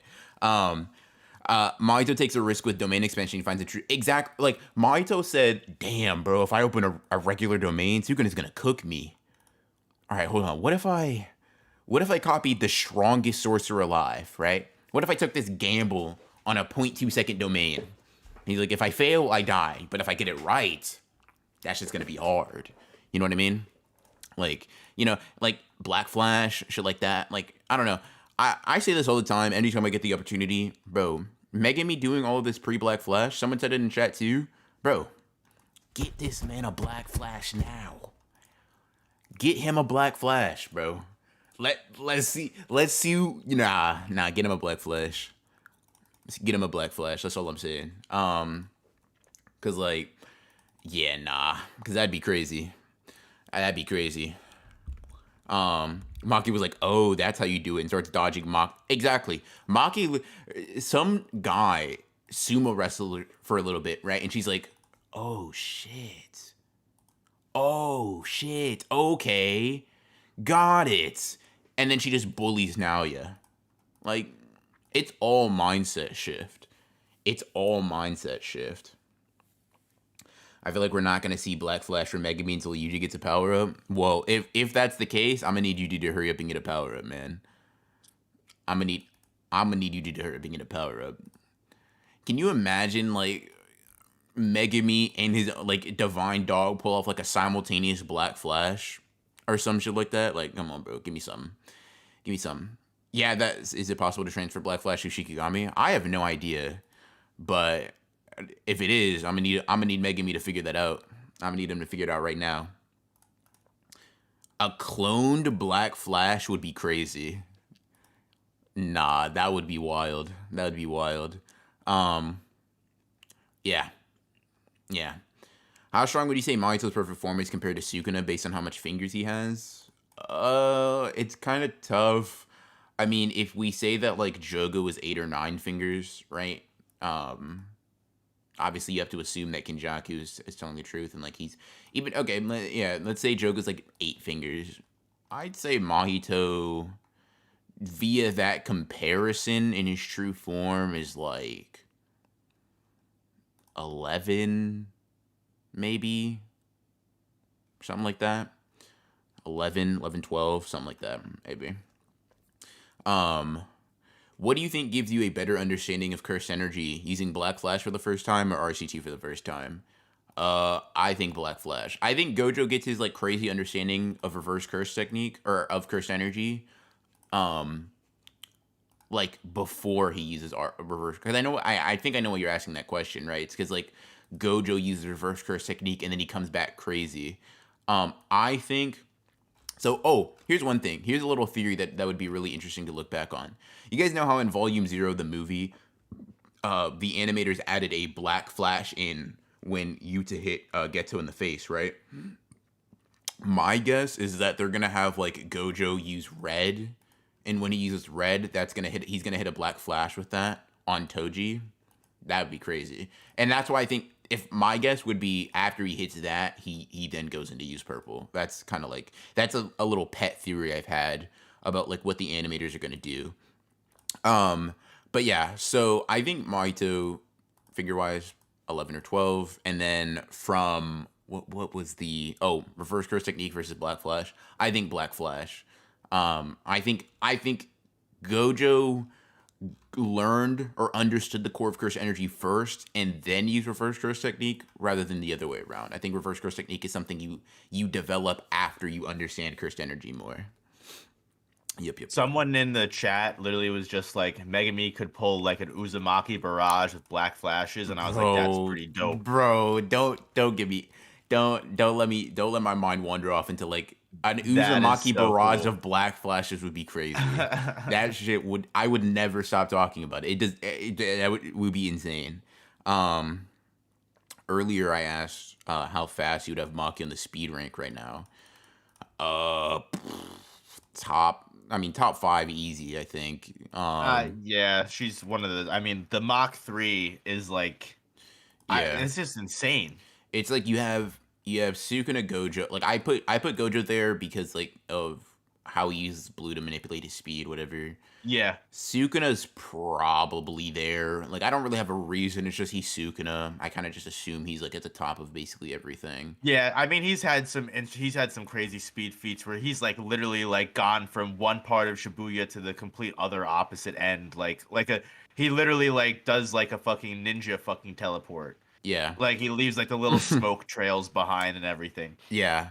And he also does the same thing when he also he drops Megami off to fucking Shoko. For sure. Which I actually didn't even realize that's what he did until I went back and reread that, where like after he fucking kills, just decimates half of the city. He's like, all right, drops Megami off to Shoko and the principal and then dip, and is then also quick enough to drop him off and then dip and teleport back to where he needs to be to fucking give Yuji the fucking trauma fucking dump. Yeah. So yeah, Sukuna's definitely like fast as fuck, and then honestly, Toji and Maki would go under them. I don't know if I have like, if we're talking about like combat speed, then yeah. If we're talking about like travel speed, like just in a foot race, then it would be like Naoya and Naobito probably would go above them because I don't think Maki and Toji are like just running in a straight line faster than them. But like in terms of like their reaction, how fast are they throwing hands? I think Toji and Maki are probably like sharing that top three spot. Um, Yep. yeah, yeah, yeah. Um, yeah. Whatchamacallit, I was just gonna say, and I completely lost my train of thought. Um, I'd love to see. Someone said I'd love to see Yuji combine Black Flash and Divergent Fist into an attack. That's Ew. interesting. Well, hold on. I think that one like just as an idea, like getting hit by two Black Flashes back to back would be crazy. Um, but I think and I don't know, like Gege be putting spins on shit. I did not think he would be putting spins on, right? So he could remix this in some way. I think the thing is though, like the way Black Flash works is like you apply your cursed energy like a fraction of a second right after your physical attack lands. Um, but so I don't know if Divergent Fist lag is suited for that. You know what I mean? Um, I don't know. It seems Yeah. like that delay might like stop Black Flashes from being able to happen like with that attack. You know what I mean? Um, Yuji Black Flash with Cleave. I bro, wonder if we're ever ew. gonna see Yuji like one day just like fucking pull out like a dismantle or like a Yeah, cleave like in like a moment of need. yeah, yeah, yeah, yeah. I don't even know if you'd even want to use that. Yeah, no, that's something I've talked about a lot. Like even if Yuji gets a technique, unless he has a mindset shift, I'm very worried that he will just refuse to use it from like a moral standpoint. He I will, agree. yeah, yeah. Um, let's see. Kusakabe is just the Constantine of the JJK verse for real, for real. Constantine, is he a DC I don't know who character? that is. I don't know who that is. Yeah. Somebody asked fucking based on Kusakabe, do you have any specific hopes for Miwa? You must be new. Absolutely not. Miwa is garbage water. Yeah, May was gonna play a huge role in the Cola games. Absolutely Write not. that shit Calling down in your games are journal. over. She didn't do shit. Listen, we got 2 days of empty space. Watch out. Yeah, and Miwa's got a whole life of empty space. Yuta's gonna be walking around the Culling games. He's gonna get like that cold feeling in his heart. He'd be like, "What the fuck? Is it Gojo?" And then it's just gonna be Miwa walking past him. Oh God. Yeah. Okay. Yeah. Yeah, it's gonna be he's gonna be like, "What? I've never felt something this strong." And then it's just gonna be Miwa walking by. Oh, get your fucking cultists out of the chat. Get them out of here. Yeah, yeah, yeah. MKK going strong, bro.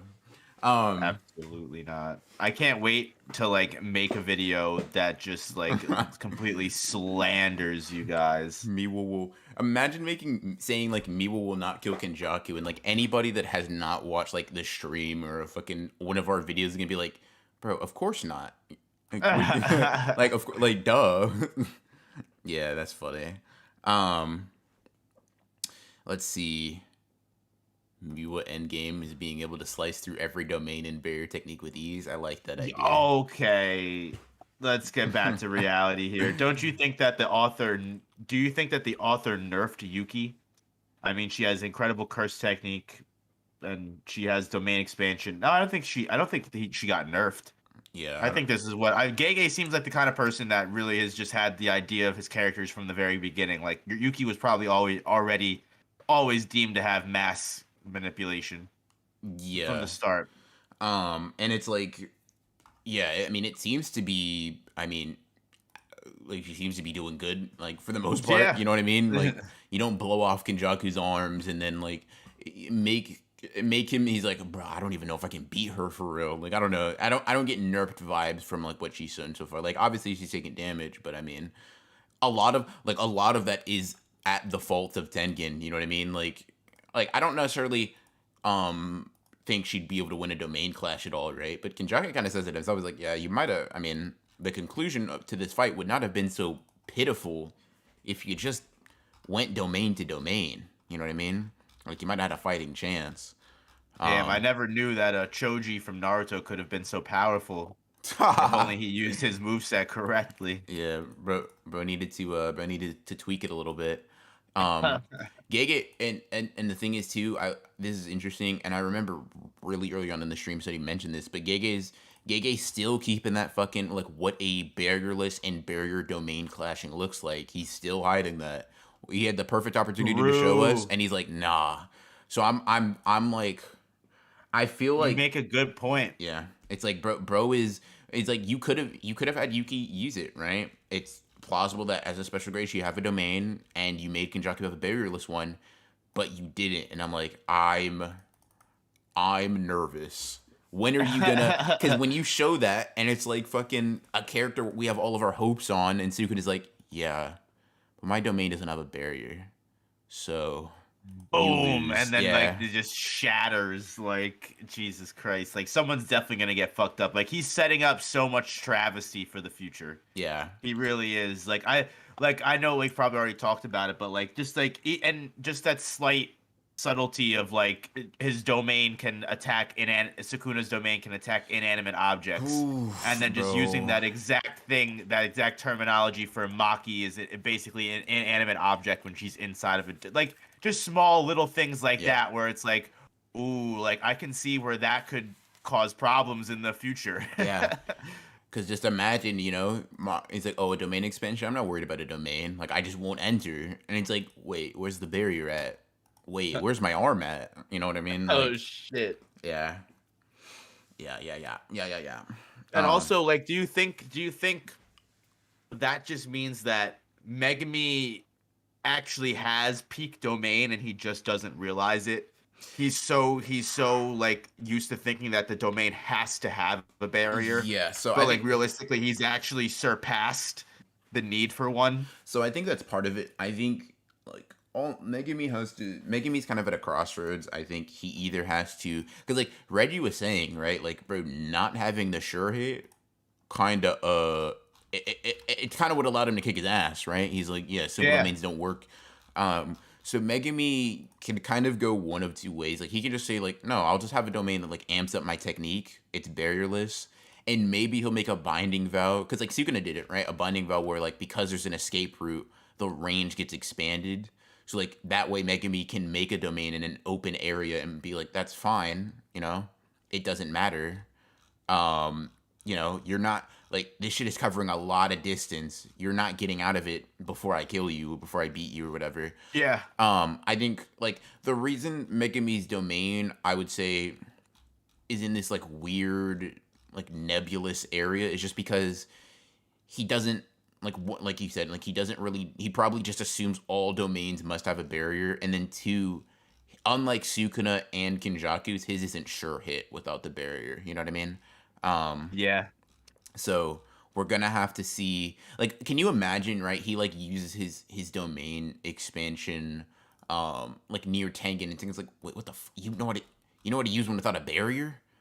And Yeah, he's and like, he's like, wait a minute, this is the right way. Like that's what like I feel like we've even talked about that where like he will see Sukuna like or he will learn that like his yeah. domain is superior from Sukuna. He'll be like, "Oh shit, like Bro's gonna be this like, is the oh, this is the and way?" he's like, I got it. He's gonna see. He's like, oh shit. Okay, hold on. Let me try mine real quick. It's like, I got this. I think I got something special here. Yeah.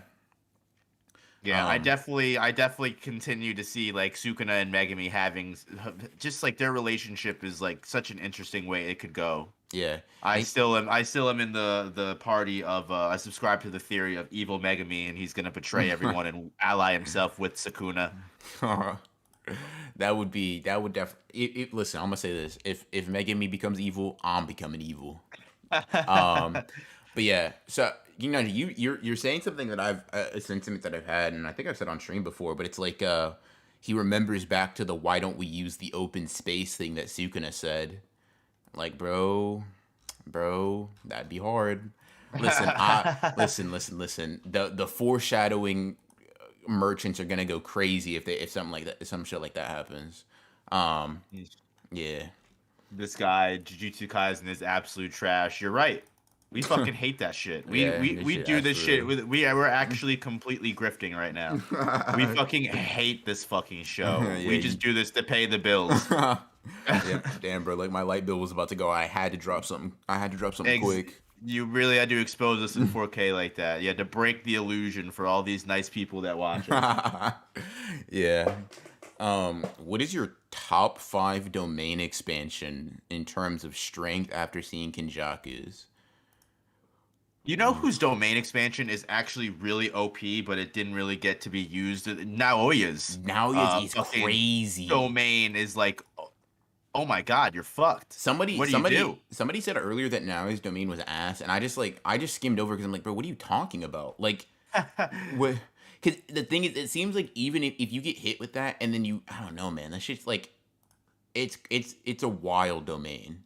Like, Yep. bro said move and die. Like, Your huh? body just like comes apart, like Yeah, it just starts splitting at the seams. Like that's insane. Like anyone that isn't Maki, like unless you're domain clashing at a level that's powerful enough to like stop the sure hit, mm-hmm. like that's the only way you can do that. Or simple domain. It's also interesting that Yuki was able to move with simple domain too. Yeah, That she's because the first person we've ever seen to be able to do that. yeah, because you are supposed to keep your feet set.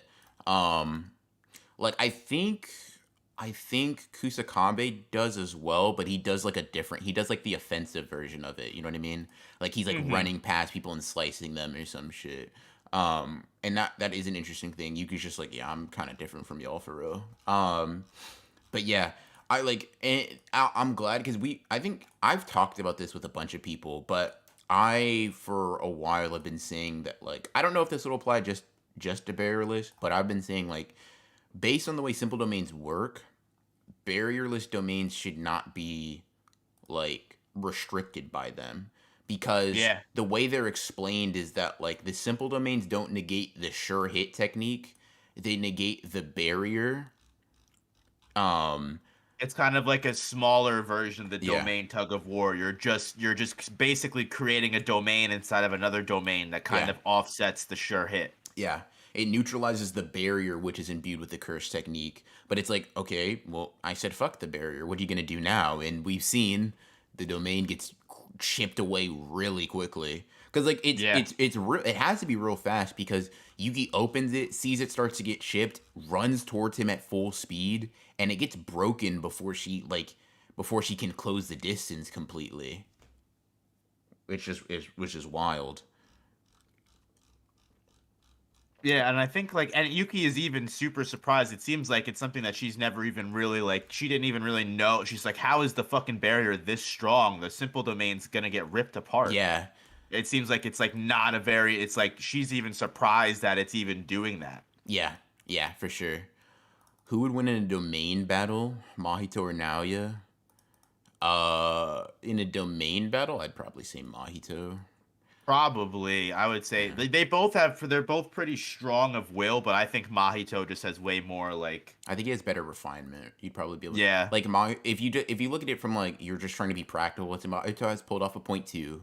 Mahito has used domain expansion several times, right? And he's been exposed to other domains, and he's been very experimental with his technique. He probably just has more like raw refinement versus someone who now you opened his domain once, right? That was his Yeah. first and last time using a domain expansion. Um, yeah. Rip. But I also feel like Mahito with his like fucking unlimited potential, it seems like would like even if he wasn't strong enough to win and in the moment he would overcome the odds. Yeah, He yeah, yeah. wouldn't he wouldn't let himself lose that domain battle. He's just Mahito really like I miss Mahito. He really was Dude, him. Ma Like bro, he Ma like Mahito's like top three character in JJK for me. Like he is one of my favorite characters in the series. And hint hint nudge nudge. Chat. I'm working on a video for Mahito relative to the Culling game. So whatever. But yeah, Yo, Mahito in the culling games. yes sir, Don't even yes get sir, me. Could you even yes sir. imagine like what if like we got like a somehow like kind of like a fucking thing where Mahito was like an ally for like just like an anti-hero? Bro, you know what's crazy? That's the second time I've heard that idea in like the past few days. Like it's crazy that you say Really? that. Yeah, it's interesting. It's interesting to hear that. Like, cause I think about it. I'm like, dude, Mahito's just such an evil dude. Hmm. Like, bro, it's just hard to think about like him posting up next to Yuji, be like, so sorry, sorry I killed your friends. I feel like it would be like one of those like relationships where like they fucking hate each other, but they have no fucking choice but to work together. Like they'd be just be fucking roasting each other the entire time they're fighting like side by side. Yeah, yeah, for sure.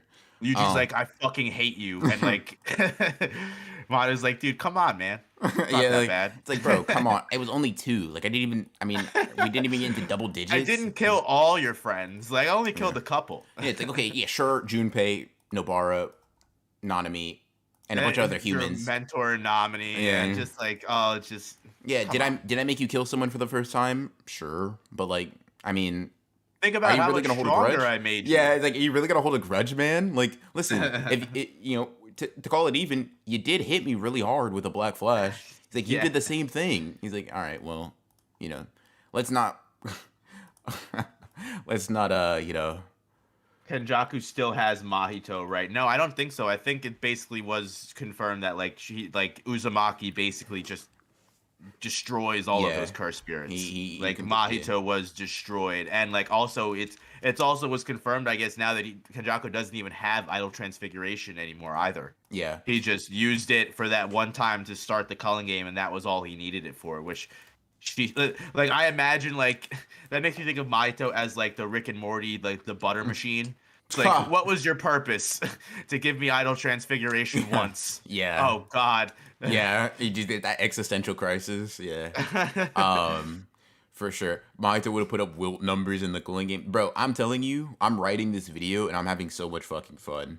Like this shit is That going sounds crazy. like a really fun video, dude. I'm Yeah, jealous. yeah, yeah, I yeah, wish I bro. came up with that. Fuck you, dude. Yeah, that's crazy, man. Simply get good. But yeah, um, bro, yeah, it's Do you think the moment Sukuna's released from Yuji will see 1,000 years ago flashback? I don't know when we'll get that 1,000 years ago flashback. I just know I want it. I I, hope Gege gives it bro, to us. if you give me a Gojo type flashback with Sukuna, you won. You're Mm-hmm. him. Yep. Yeah. I just want to see Sukuna become that calamity. Yeah, nah, bro. Listen, I'm not gonna lie to you though. Like, bro, Sukuna seems to be like, I'm worried because he's just been mad fucking quiet. You know what I mean? Like he's just been ever since he rampaged in Shibuya. He's just kind of like he just be smiling. He just be smiling and just chilling. I'm like, bro, what are you? He's winning.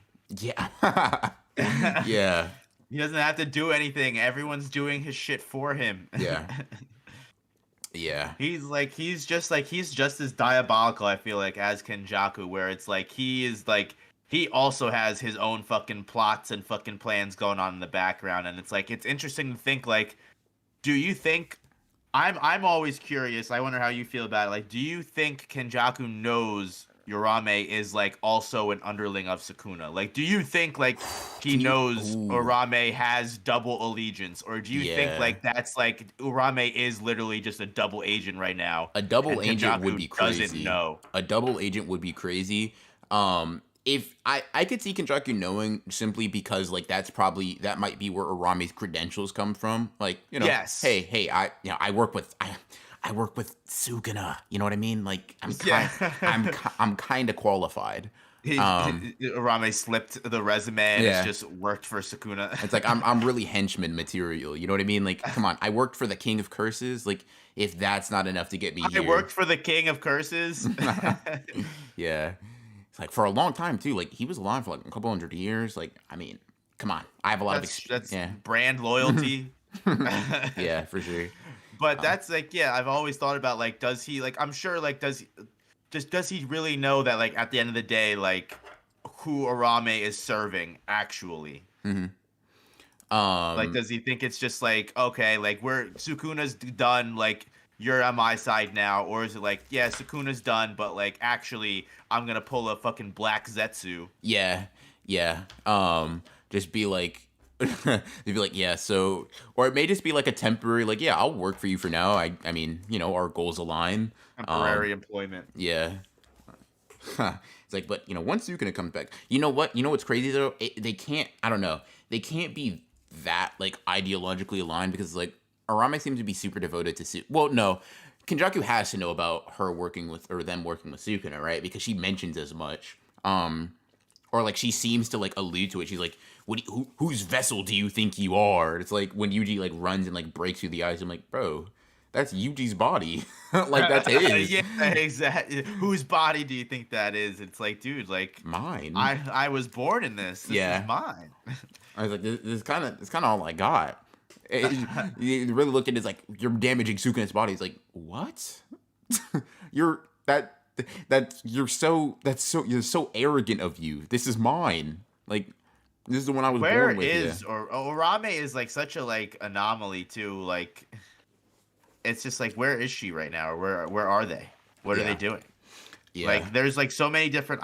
There's so many questions right now. Like, we've cut to this fight in the most like inopportune moment because there's so much that we're so unclear about what's going on. Yeah. In the culling game, it's like, where's Yuji and Megami? What's going on with the 800 fucking soldiers that have invaded all the colonies? Like, where's Maki and fucking the fucking motley crew? Like, where is everybody? Like, what's going on? And like, but like Gege's like, hold on, like, here's this Kenjaku fight, and like then he goes on break twice during the fight. Yeah, isn't he gonna be like next week, or there's no chapter next week, right? Yeah, there's no chapter next week, and then he did the same thing when Yuki first showed up, I think. Yeah, he said, "Yeah, nah, you know, I'm gonna take my time. Whatever. As long as they give these motherfuckers breaks now instead of fucking like forcing it like Bleach to be like, all right, no, you're doing this shit, dude. Like, hurry. It's like, oh, you need a break. All right, just end the series. Yeah. Oh shit. Yeah. Pretty fucking much. Yeah. But yeah, it's honestly like, even if it's sometimes like, you know, it's like, damn, bro, I need to see that, have this fight conclude. It's like, it's so much better to see like Gege just be like, yeah, I just be chilling for real. Like, I'm good. Because he, you know, he had that health scare when he took like that like month or so hiatus. I was like, oh shit, like, yeah. So yeah, because manga could be going through it, man. They be fucking.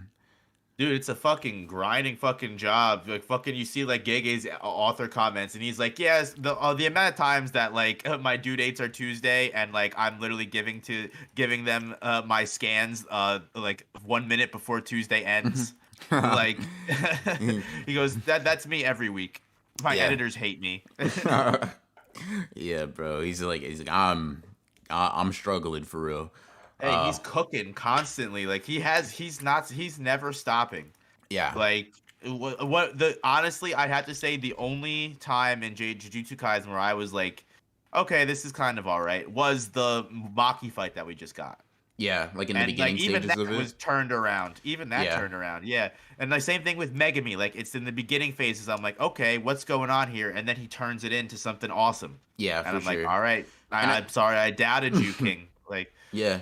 And the thing is, even like the beginning of the Maki portions, like when I look back on it, like I just to reread the fight in its entirety, I'm like, dude, it's not bad. It's just we come off the heels of Kashimo versus Akari. Exactly. It's like it's just hard to compete with that. You know what I mean? Anything would have fell on its face going after that fucking peak of a fight. Like, and no matter what it would have been, nothing would have compared. Yeah, exactly. Because like, dude, if you look at it, like at that point, it had only been build up. We started with Yuji versus Higuruma. It's like, all right, nice. And then Megami versus Reggie's like, nice. Send that colony. Damn. Kashima versus Kari. Damn. And then it's like the Maki versus Naoya fight. Like, I think it reaches some of those highs like towards the end of it, but like in the beginning, it's just slower, right? It's like, I need to reread that because I feel like the weekly setting kind of is what mostly was the problem with that. Yeah, reread that fight just like start to finish. It's solid, like, and it feels like really like cohesive too. You know what I mean? Yeah.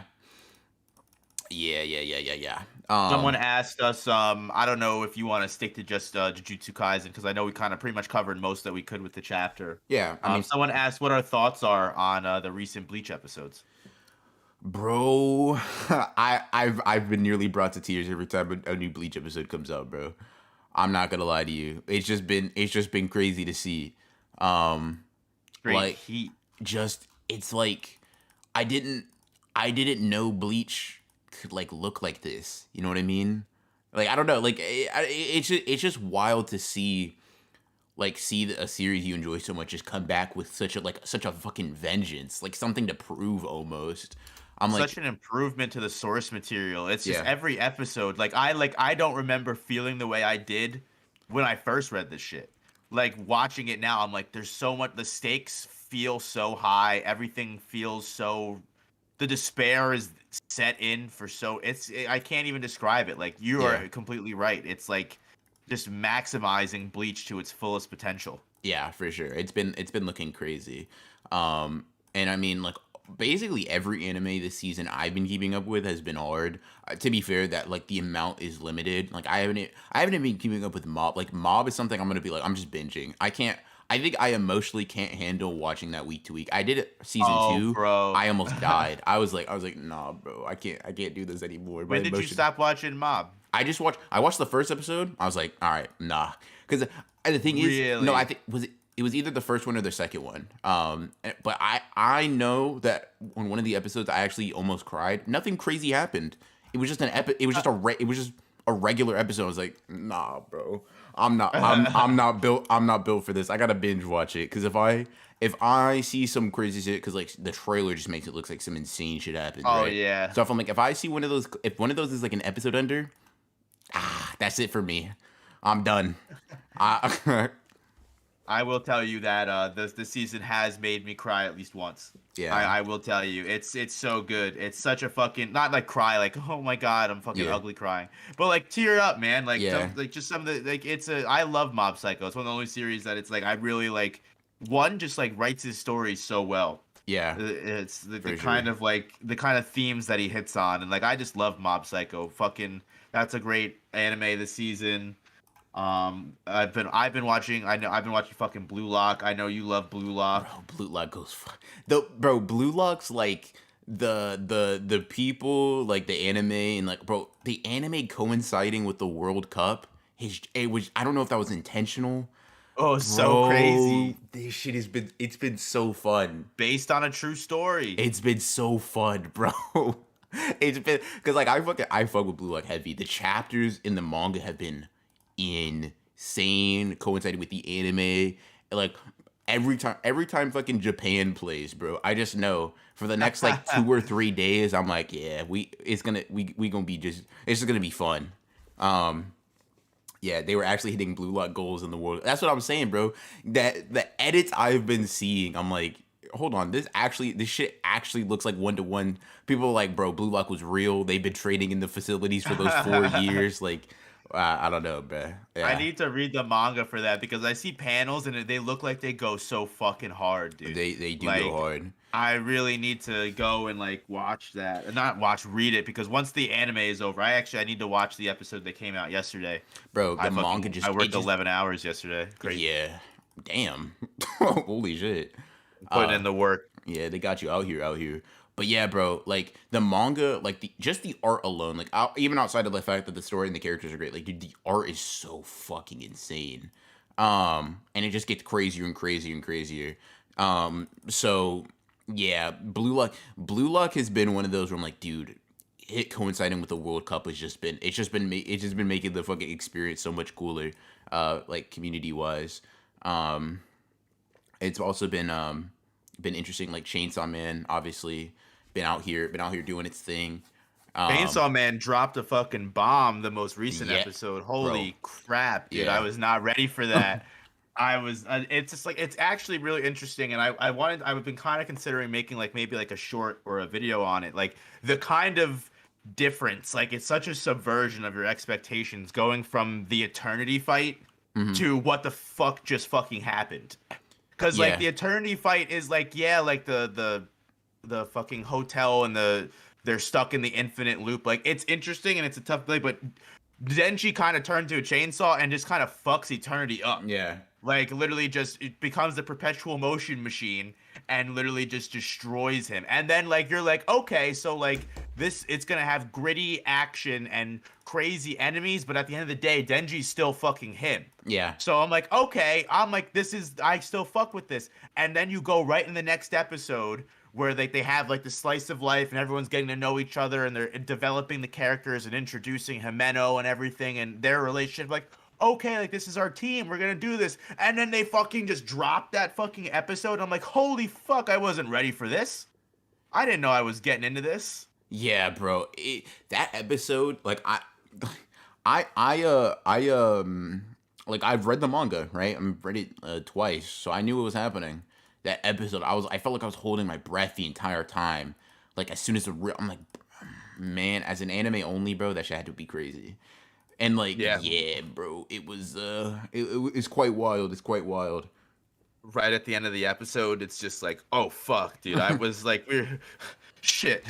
Yeah. Like I said, I wasn't ready for it whatsoever. So like, and like from what I've heard from like, I have a couple IRL friends. Like my one friend, he has read the manga. He's caught up too, Hmm. and he said like just from here on out, it's just like fucking It's like that. crazy. It's like that. Yeah. He said just from here on out, it's just fucking crazy intensity. Yeah, for sure. So I'm fucking ready. Like everything just seems fucking crazy. The fucking giant snake that fucking literally like the way that they did that where like she's like leave and it just like fucking just poof disappears. Yeah. Like no animation, it just cuts. I was like, oh my god, that's actually tough. Yeah. I was like, holy fuck. So I'm excited for that. I can't wait for the anime to be over so I can rip through that manga just because I want to be caught up because I'm tired of like getting spoiled on my timeline. Yeah. So Bro, 'cause, like there's so many things that like I've just been ruined for, but I don't care. It's still good. Yeah, for sure. Chainsaw Man fans are interesting in that capacity where like they be I don't know. It's like especially on Twitter, they be kind of strange. They'd be kind of weird. But yeah. But besides that, like I don't know if you want to talk about. It's up to you what you want to change the topic to. But I've been recently going through my Black Clover adventure, and I've actually been surprisingly really fucking enjoying it. Yeah. Way more than I thought I would. Yeah. I've been devastated at that fact, but you know. I just like I don't know. Like I'm only what I just started the Royal Knight selection. Yeah. Okay, arc. got you. So I'm still only like 100 and so 110 120 chapters in. So there's still plenty of room for it to drop in quality, I'm sure. But right now I'm well, I will say I have seen the drop a little bit because I wasn't as excited in the arc after the Despair battle. Yeah. Like that just hit for me. I don't know. That fight I was reading it and I was like, "Oh my god, this is everything I could ever fucking want." And like just the side character development like encompassed with like just a threatening fucking ass fuck. He just starts fucking whenever mangakas just start fucking writing fucking random symbols and shit. Or like when people are supposed to be talking in some crazy ancient language, I'm like, I fuck with this. Let's go. Dope. Let's see more. Let's see more. Yeah, no, I get what you mean, man.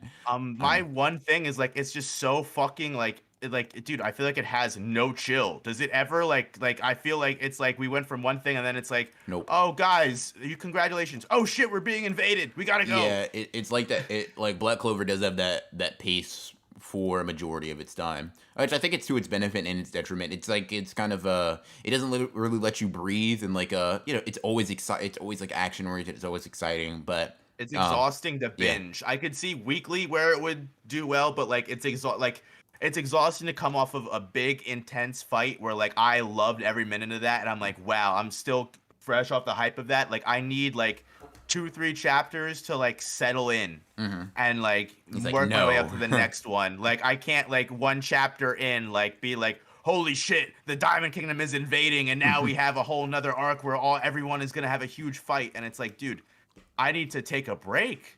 Yeah. I can't do this.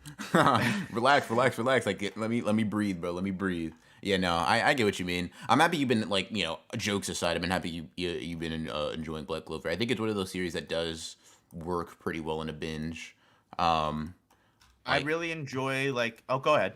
No. That I mean, that's all I got to say. I really enjoy like the basic aspect of where like Yuno is meant to just represent like just pure innate talent. Yeah. And Asta is meant to present like, okay, like work hard and you can still fucking achieve shit. Yeah. I like that basic aspect. And also I've been tweeting like some of the panels. I try not to tweet everything because I don't want to be annoying. But like some of the panels I love that go hard, like I'll tweet about. And someone commented and I was like, why do people not like this series? And someone said that they have terrible side characters. And right now in the story, I'm like, what the fuck are you talking about? Yeah. Like, what do you mean? I feel like the side characters are some of the most developed I've seen. Like, some of the fights directly go off of the development of the fucking side characters. What do you mean? I mean, I never seen like side characters has never been a thing I've had a problem with in Black Clover. Yeah, Black Clover for me is more of a stakes issue. But What? like a stake, like I have a problem with like the way Tabata Oh, handles stakes, like oh, steak. consequences. Okay, I thought you said state issue. I was like, No. what law are the fuck you talking about? Anti-Black Clover law. Nah, but like I mean, let me not compare it to One Piece because that's crazy. But I just have an issue with like sometimes how consequences are dealt with. It's not a deal breaker. I actually, especially now, like Black Clover is in a pretty good place. So yeah, I am. Yeah. It's been interesting to see your opinion on it. I see Creams responding every time you hype up Black Clover. Um, It's whatchamacallit. The one complaint that I'm starting to see is like a lot of the villains are like they're like someone compared to like video game characters where like, all right, you beat the mid-level boss and then they never show up again. yeah, And that was it. They were literally just made for you to have this boss fight and that was it. yeah. And it's like I can kind of already see that happening. Like Mhm. in the 100 couple chapters I've seen where it's like, yeah, they beat the villain and it's like I think like that one the despair guy Veto, like we didn't even get a scene of them like of the villains like dealing with his death. Like Mhm. he's just gone and no one has anything to say about it. I thought that was super weird. Yeah. I'm like at least give me like a couple panels of them being like, damn, they killed our boy. We're gonna get him back. We Or gotta you get know him what I back. mean? Yeah. Something to make me feel like the villains are actual people, not Yeah. like they only exist in the arcs that they need to and when they need to be on screen. Like make me feel like they're in the background still existing. Mhm. You know what I mean? Like that's the one thing that I can kind of already see that's kind of a detriment of how quick people go because what Veto died and then the next arc what the third eye Fauna whatever her name is like okay well now she's good and she's also not a bad guy anymore. It's like dude whoa we just lost two of the big guys and you guys have like I don't even know how the leader feels about this. I Yeah. don't know how this is a plan and I don't know how this is a detriment to your plans like. And like they build him up to be like this guy that cares so much about his subordinates. He like cries when Sally gets like fucked up. It's like, okay, I would expect this guy to like have a scene of him being upset his friends are dying. Maybe I'll have like that big moment later, but like I feel like it's better narratively to have that in the moment. But Yeah. that's just me. That's just one thing I've noticed. For sure, for sure, for sure. Yeah, I'm curious to see like how your thoughts may change or develop more as you go throughout the story. What chapter are you on, if you know? Here, let me pull up my Shonen Jump app. It Mhm. tells me right off the bat. I think I am 118. I Got just you. got to the part where they just showed up the dude who has like the mask with teeth or whatever. Okay, got you, He got like you. takes out the vice captain and like takes his place to join the like selection test or whatever. Okay, okay, okay, okay. So That's making where I am. making decent headway. Okay, cool, cool, cool, cool, cool. Yes. Yes, and I actually I'm really starting. I really like this arc. I like that they're like where like the team battles against the crystals and everything. I think that's pretty interesting. Yeah, for sure, for sure, for sure, for sure. That's dope. That's dope. Nice. Let's Yeah. see. But other than that, I haven't really done anything new. I haven't really like. I'm waiting to get through. Like I told, like we were talking about earlier. I'm waiting to get through, my Jujutsu Kaisen shit, and then I can start. Like I want to reread Record of Ragnarok. Okay. Like Yeah. I really want to get into that again because like I know that's been I've heard good things about the fights that have been going on since I stopped at like the Buddha fight. I don't know if you've read Record of Ragnarok. Yeah. Where did you stop? I'm imagining you don't continually read it. So it's kind of a series that I like put down for like 3 or 4 chapters because it comes out monthly. So I'm like Yeah. 3, 4, 5 Forgot about chapters, and then I'll just read it again. So I finished basically Hades fought somebody. Okay. Yeah, you're yeah. further than I am then. I Yeah. stopped like midway through the Buddha fight because I was bored. Yeah, I'm not gonna lie to you. Like I read it just because like it's like I just kind of like it's some like decent entertainment or whatever. But like I kind of am of the belief that like post Jack the Ripper versus like Hercules or whatever, it's not as interesting to me. Like Yeah, I feel like feel that. I feel like almost I'm like, dude, some of these fights should have been end game shit. You know what I mean? Like Adam versus Zeus. That's an end game fight, bro. What do we like?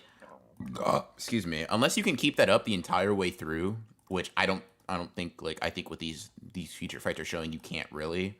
I'm like, bro, It's hit or miss. Like some of yeah, them are really good, and some of them are like, it's yeah, like what was the one fight? The fight with the Shiva and the yeah, one dude I Shiva, thought and, was kind of lackluster. yeah, I thought it was okay. It wasn't yeah. as like boring as I thought the Buddha fight was. Yeah, But it's cool, but it's like, bro, like honestly, Kojiro versus Poseidon is also like, bro, that was hard.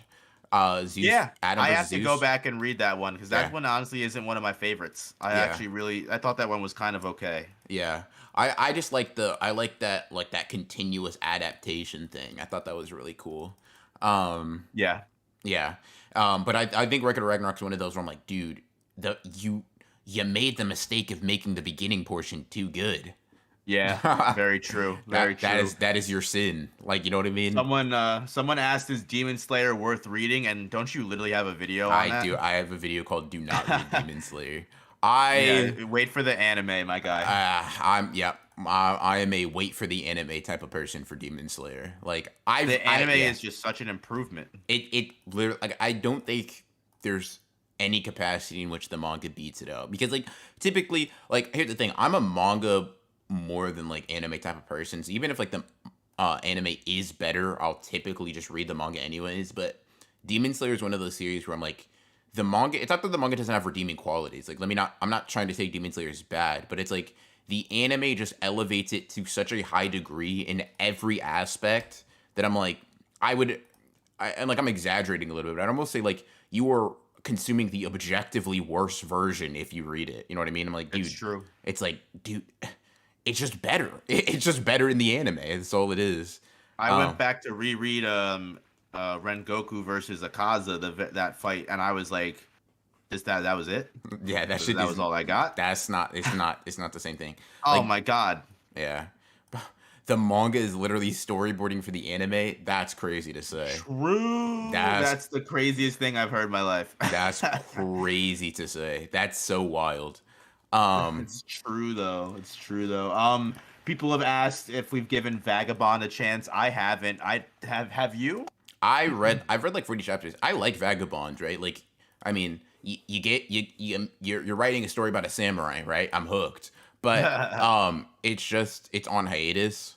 And it seems to be on indefinite hiatus from what I've seen. Hmm. So I'm just not in like, and I liked it. I liked it quite a bit. I'm not interested in reading like 200 chapters or something I like a lot and then going through the hell of knowing that Yeah, it's never gonna and end. being fucked. Yeah, Yeah, that's kind of why I haven't done with Hunter x Hunter for so long. yeah. Is because like I don't want to love it and then just be upset at the end that I can't finish the story. Yeah, the new Hunter x Hunter chapters have been interesting. This latest arc is fucking I've heard they're going off. I've heard nothing but good things. People have been going crazy on my timeline. yeah. It's for me. It's a mixed bag. It's kind of like there are really good aspects about it. It's just so it's like it's so ambitious. It's so much Right. that I'm like, dude. It's I don't know. It's an interesting thing. It's like there are so many plot threads, right? There are probably like if I were to count them out, like there are probably like 100 different somewhat major plot things or like narrative details that you need to keep track of throughout this singular arc, and I'm like, fuck.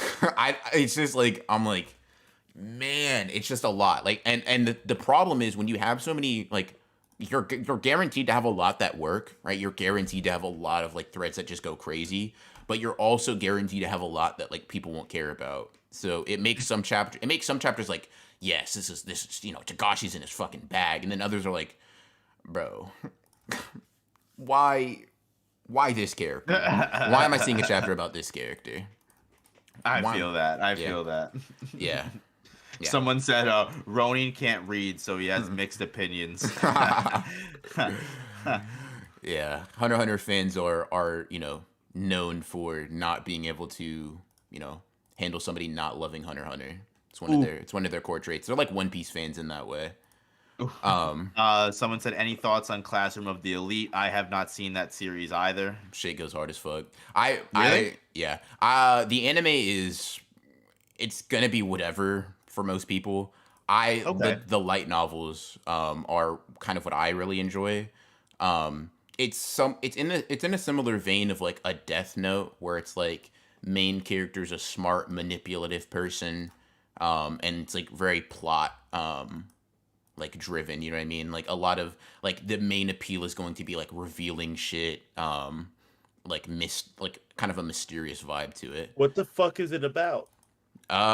Basically it's about like it's like these people are brought into like a school for like gifted and talented people, and it's like if you pass this school, like, okay, yeah, you're recruited into the school, right, with a bunch of other talented people. You can either be super smart, super athletic, or some other, you have some sort of gift, and it's like you pass, you are guaranteed to have a good life, right? You basically made it. It's like going to Harvard, but like on steroids.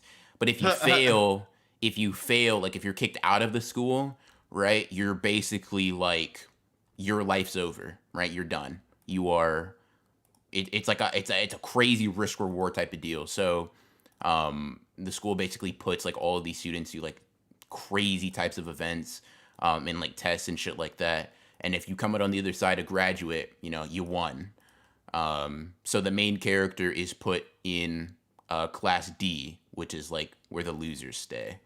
And, you know, he has to try to carry his class through the 4 years, you know, so that he does not end up a fucking L.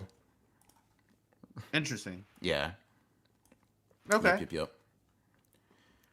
Light novels. I haven't really tried to read light novels. I haven't seen too many of those. I tried to read them. Would you consider? Well, I guess that would be considered a webtoon, right? Solo Leveling. Yeah, Solo Leveling does have a light novel version, but you're the most popular iteration of it is the webtoon. Yeah, I think that's cool. Yeah, I read like the first chapter of that, and then I couldn't. I for some reason the webtoon format, like I could not like it is read tough. comfortably.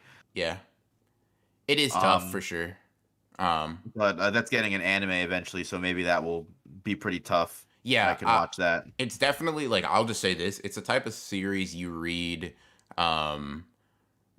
like for fights, right? You read it, Yeah. you read that shit just for like vibes and like it's not really a story character driven type of shit. It's just like, oh my fucking god, this shit is so cool. Like he cut up the monster. Like, you know what I mean? It's like it's a turn your brain off type of thing. Broken Renin is a shoujo slice of life fan trying to disguise as a shonen fan.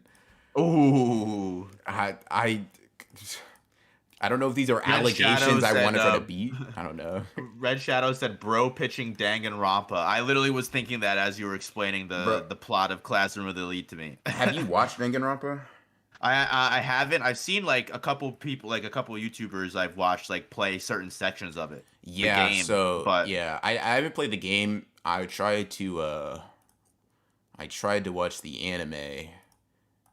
That first, like, maybe the anime is just the wrong way to go. I don't know. That first episode was that, like, and I'm not exaggerating. That may be some of the worst fiction I've ever consumed in my life. That shit was so bad. Yeah, I would imagine like it's probably one of those things where like it's an animation of a video game. Yeah. So it's probably fucking trash. Yeah. So like that may be the worst possible way to engage with that media. I won't lie to you. Yeah.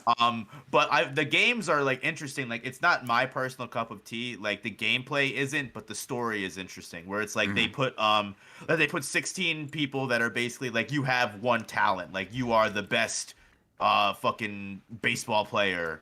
You are the best gardener. You are, like just random shit, and they put like 16 of these people with like the best whatever, and then like they basically like someone dies, one of the 16 people dies. Oh, you basically have to kill everyone. Okay. Basically, wow. that's the thing. And then like one of the students kill someone, and then they find the body, and then you have to like put everyone on trial and like figure out who the real killer is. Damn. Or okay. whoever did it. So like it's cool. Like like I said, the gameplay. It's like a 100-hour game. Yeah. It's like one of those kind of like anime games where like it's fucking long, and like the story is great, and like if you get immersed in it, it's awesome. But like it's like a point and click like detective game. at the end Yeah. of the day. You know what I mean? So it's Yeah. like, I don't know if I can sit through that. I don't have the attention span for that. Yeah, no, I get what you mean there. And the anime, like, being passive, I'm like, clearly the anime is just not, it is just not the way to go. Like, Yeah, I definitely can see that. yeah, I don't know, because I'm a big fan of those types of, like, mental, psychological thriller type of series. So I thought, I was like, Danganronpa is going to be an easy slam dunk. I watched that and I was, like, genuinely in shock at, like, how much I didn't like it. I was like, bro, this is... Yeah, I would recommend you find like a YouTuber that you really like and that Mhm. you're willing to have be with and sit through, Yeah. and like watch like a fucking gameplay or like watch watch like highlights. You know what Yeah. I mean? Like, cause the cutscenes and the trials are like really cool, and like you said, it is kind of like that Death Note kind of thing where like the main character, you're like intelligent and trying to like uncover what the real. It's interesting. It's definitely satisfying to like figure Yeah. that shit out. But and like the story I hear is really good. And like also they have really cool like execution scenes. Like even those are really cool. Like if you like go through like go on YouTube and just type in Danganronpa execution scenes, Uh-huh. you can probably watch all of them in like 10 minutes, like a big compilation. Some of them are really funny. Oh, And, like nice. really cool. Yeah. Like they have like the best baseball player. They put him up and on. They strap him to like not like a crucifix, but like something that like straps him up. And then like the way they execute him is they take like one of those ball machines and they just put it on fucking rapid fire. Damn, bro. It just gets destroyed by all the baseballs. That's like- crazy. Like the executions are actually really cool. Jesus. That actually sounds, that sounds kind of hard, but I'm gonna have to watch a gameplay of that then. That's Yeah, crazy. you have to. Like I said, like even if you just watch like a compilation of like the execution scenes, like even without context, there's like it won't ruin anything for you to watch them. Yeah. And like it's still like it's Bro, still really funny. the first thing 'Cause everyone dies. Yeah. So it's not like you're losing. It's not like in order or anything. It's not Yeah. gonna ruin anything for you. Bro, I looked up Danganronpa and the first thing that happens is execution. That's funny. Yeah. That's the first thing that pops up, bro. Yeah, okay. I'm gonna have to find somebody that I want to watch the playthrough for then. Because that sounds wild. Yeah, it's definitely one of those things you have to. I mean, while you're editing that fucking video, you'll definitely. It's one of those Yeah. where it's like there's a lot of downtime. So that's what I mean when I say pick someone that you like, Mhm. because there's going to be a lot of like reading text and like just you know what I mean. Got you. Okay. That kind of game. Bet. We'll do then. Another good game that I like. This is really off topic, but like, have you heard the game like 9 lives, 9 persons, 9? It's what the fuck is it called?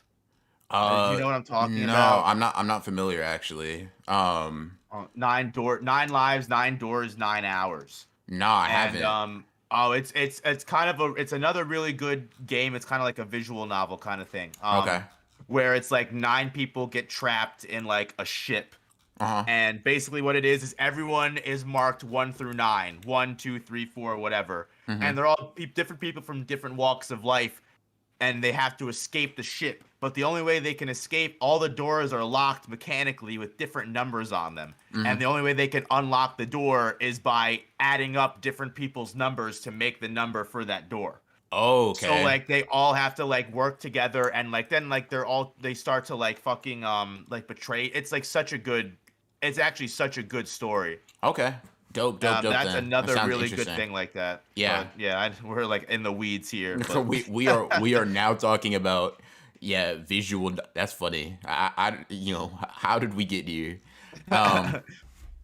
But yeah, I honestly think like with that we've kind of talked about all we want to talk about. We discussed the chapter, talked about some other manga, some other games. Pretty fun stream. Yeah. This was an interesting like sort of test. I might start doing this on the channel a little bit more because this is pretty fun. Maybe not just for chapters, but like just for all kinds of different stuff. So it might be something I start doing more. And I appreciate you, Noah, for joining me on the stream talking about this chapter. thank you with for me. having me. Always a Yeah. pleasure to shoot the shit. Yeah, for sure. Thank everybody. Thank all of you guys for coming out here, chilling with us, listening to us talk about JJK and then an assortment of other stream. things. Yeah, like the stream too. Do all that. Gonna be grinding out a video for you guys, a follow up, a collab with No Operator here on a JJK versus battle. So you guys should be getting some good videos coming down the pipeline in a little bit. So yeah, Hell yeah. Yep. Fun Do you stream. mind? Do you mind if I quick plug? Yeah, go ahead. Guys, I just put out an Akari vs Kashimo video. If you Mm-hmm. haven't seen it already, go to my channel. Ronin linked it down below, and check that shit out for me if you could, please. Thank you, Yeah, Ronin. yep. Me and Noab gonna be collabing on some big projects for a while. Yes. So you guys might want to check him out, get acquainted. I'm gonna give you guys, he mentioned the Hikari video. I'm gonna give you guys some homework too. He he made a Toji versus every cursed spirit video that I am also on. Where We made it. I didn't. Yes.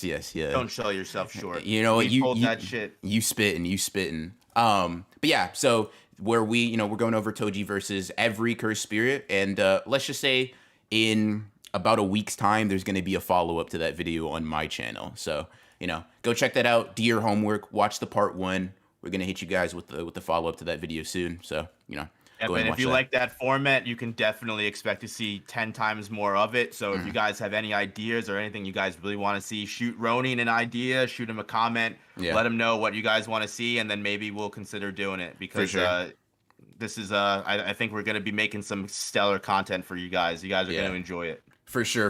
Definitely looking forward to putting that stuff out for you guys. So, thank you guys for coming out. Hope you guys are ready for those videos and those collabs coming soon. But yeah, I'll see you guys in the next one. Peace. Have a good Sunday.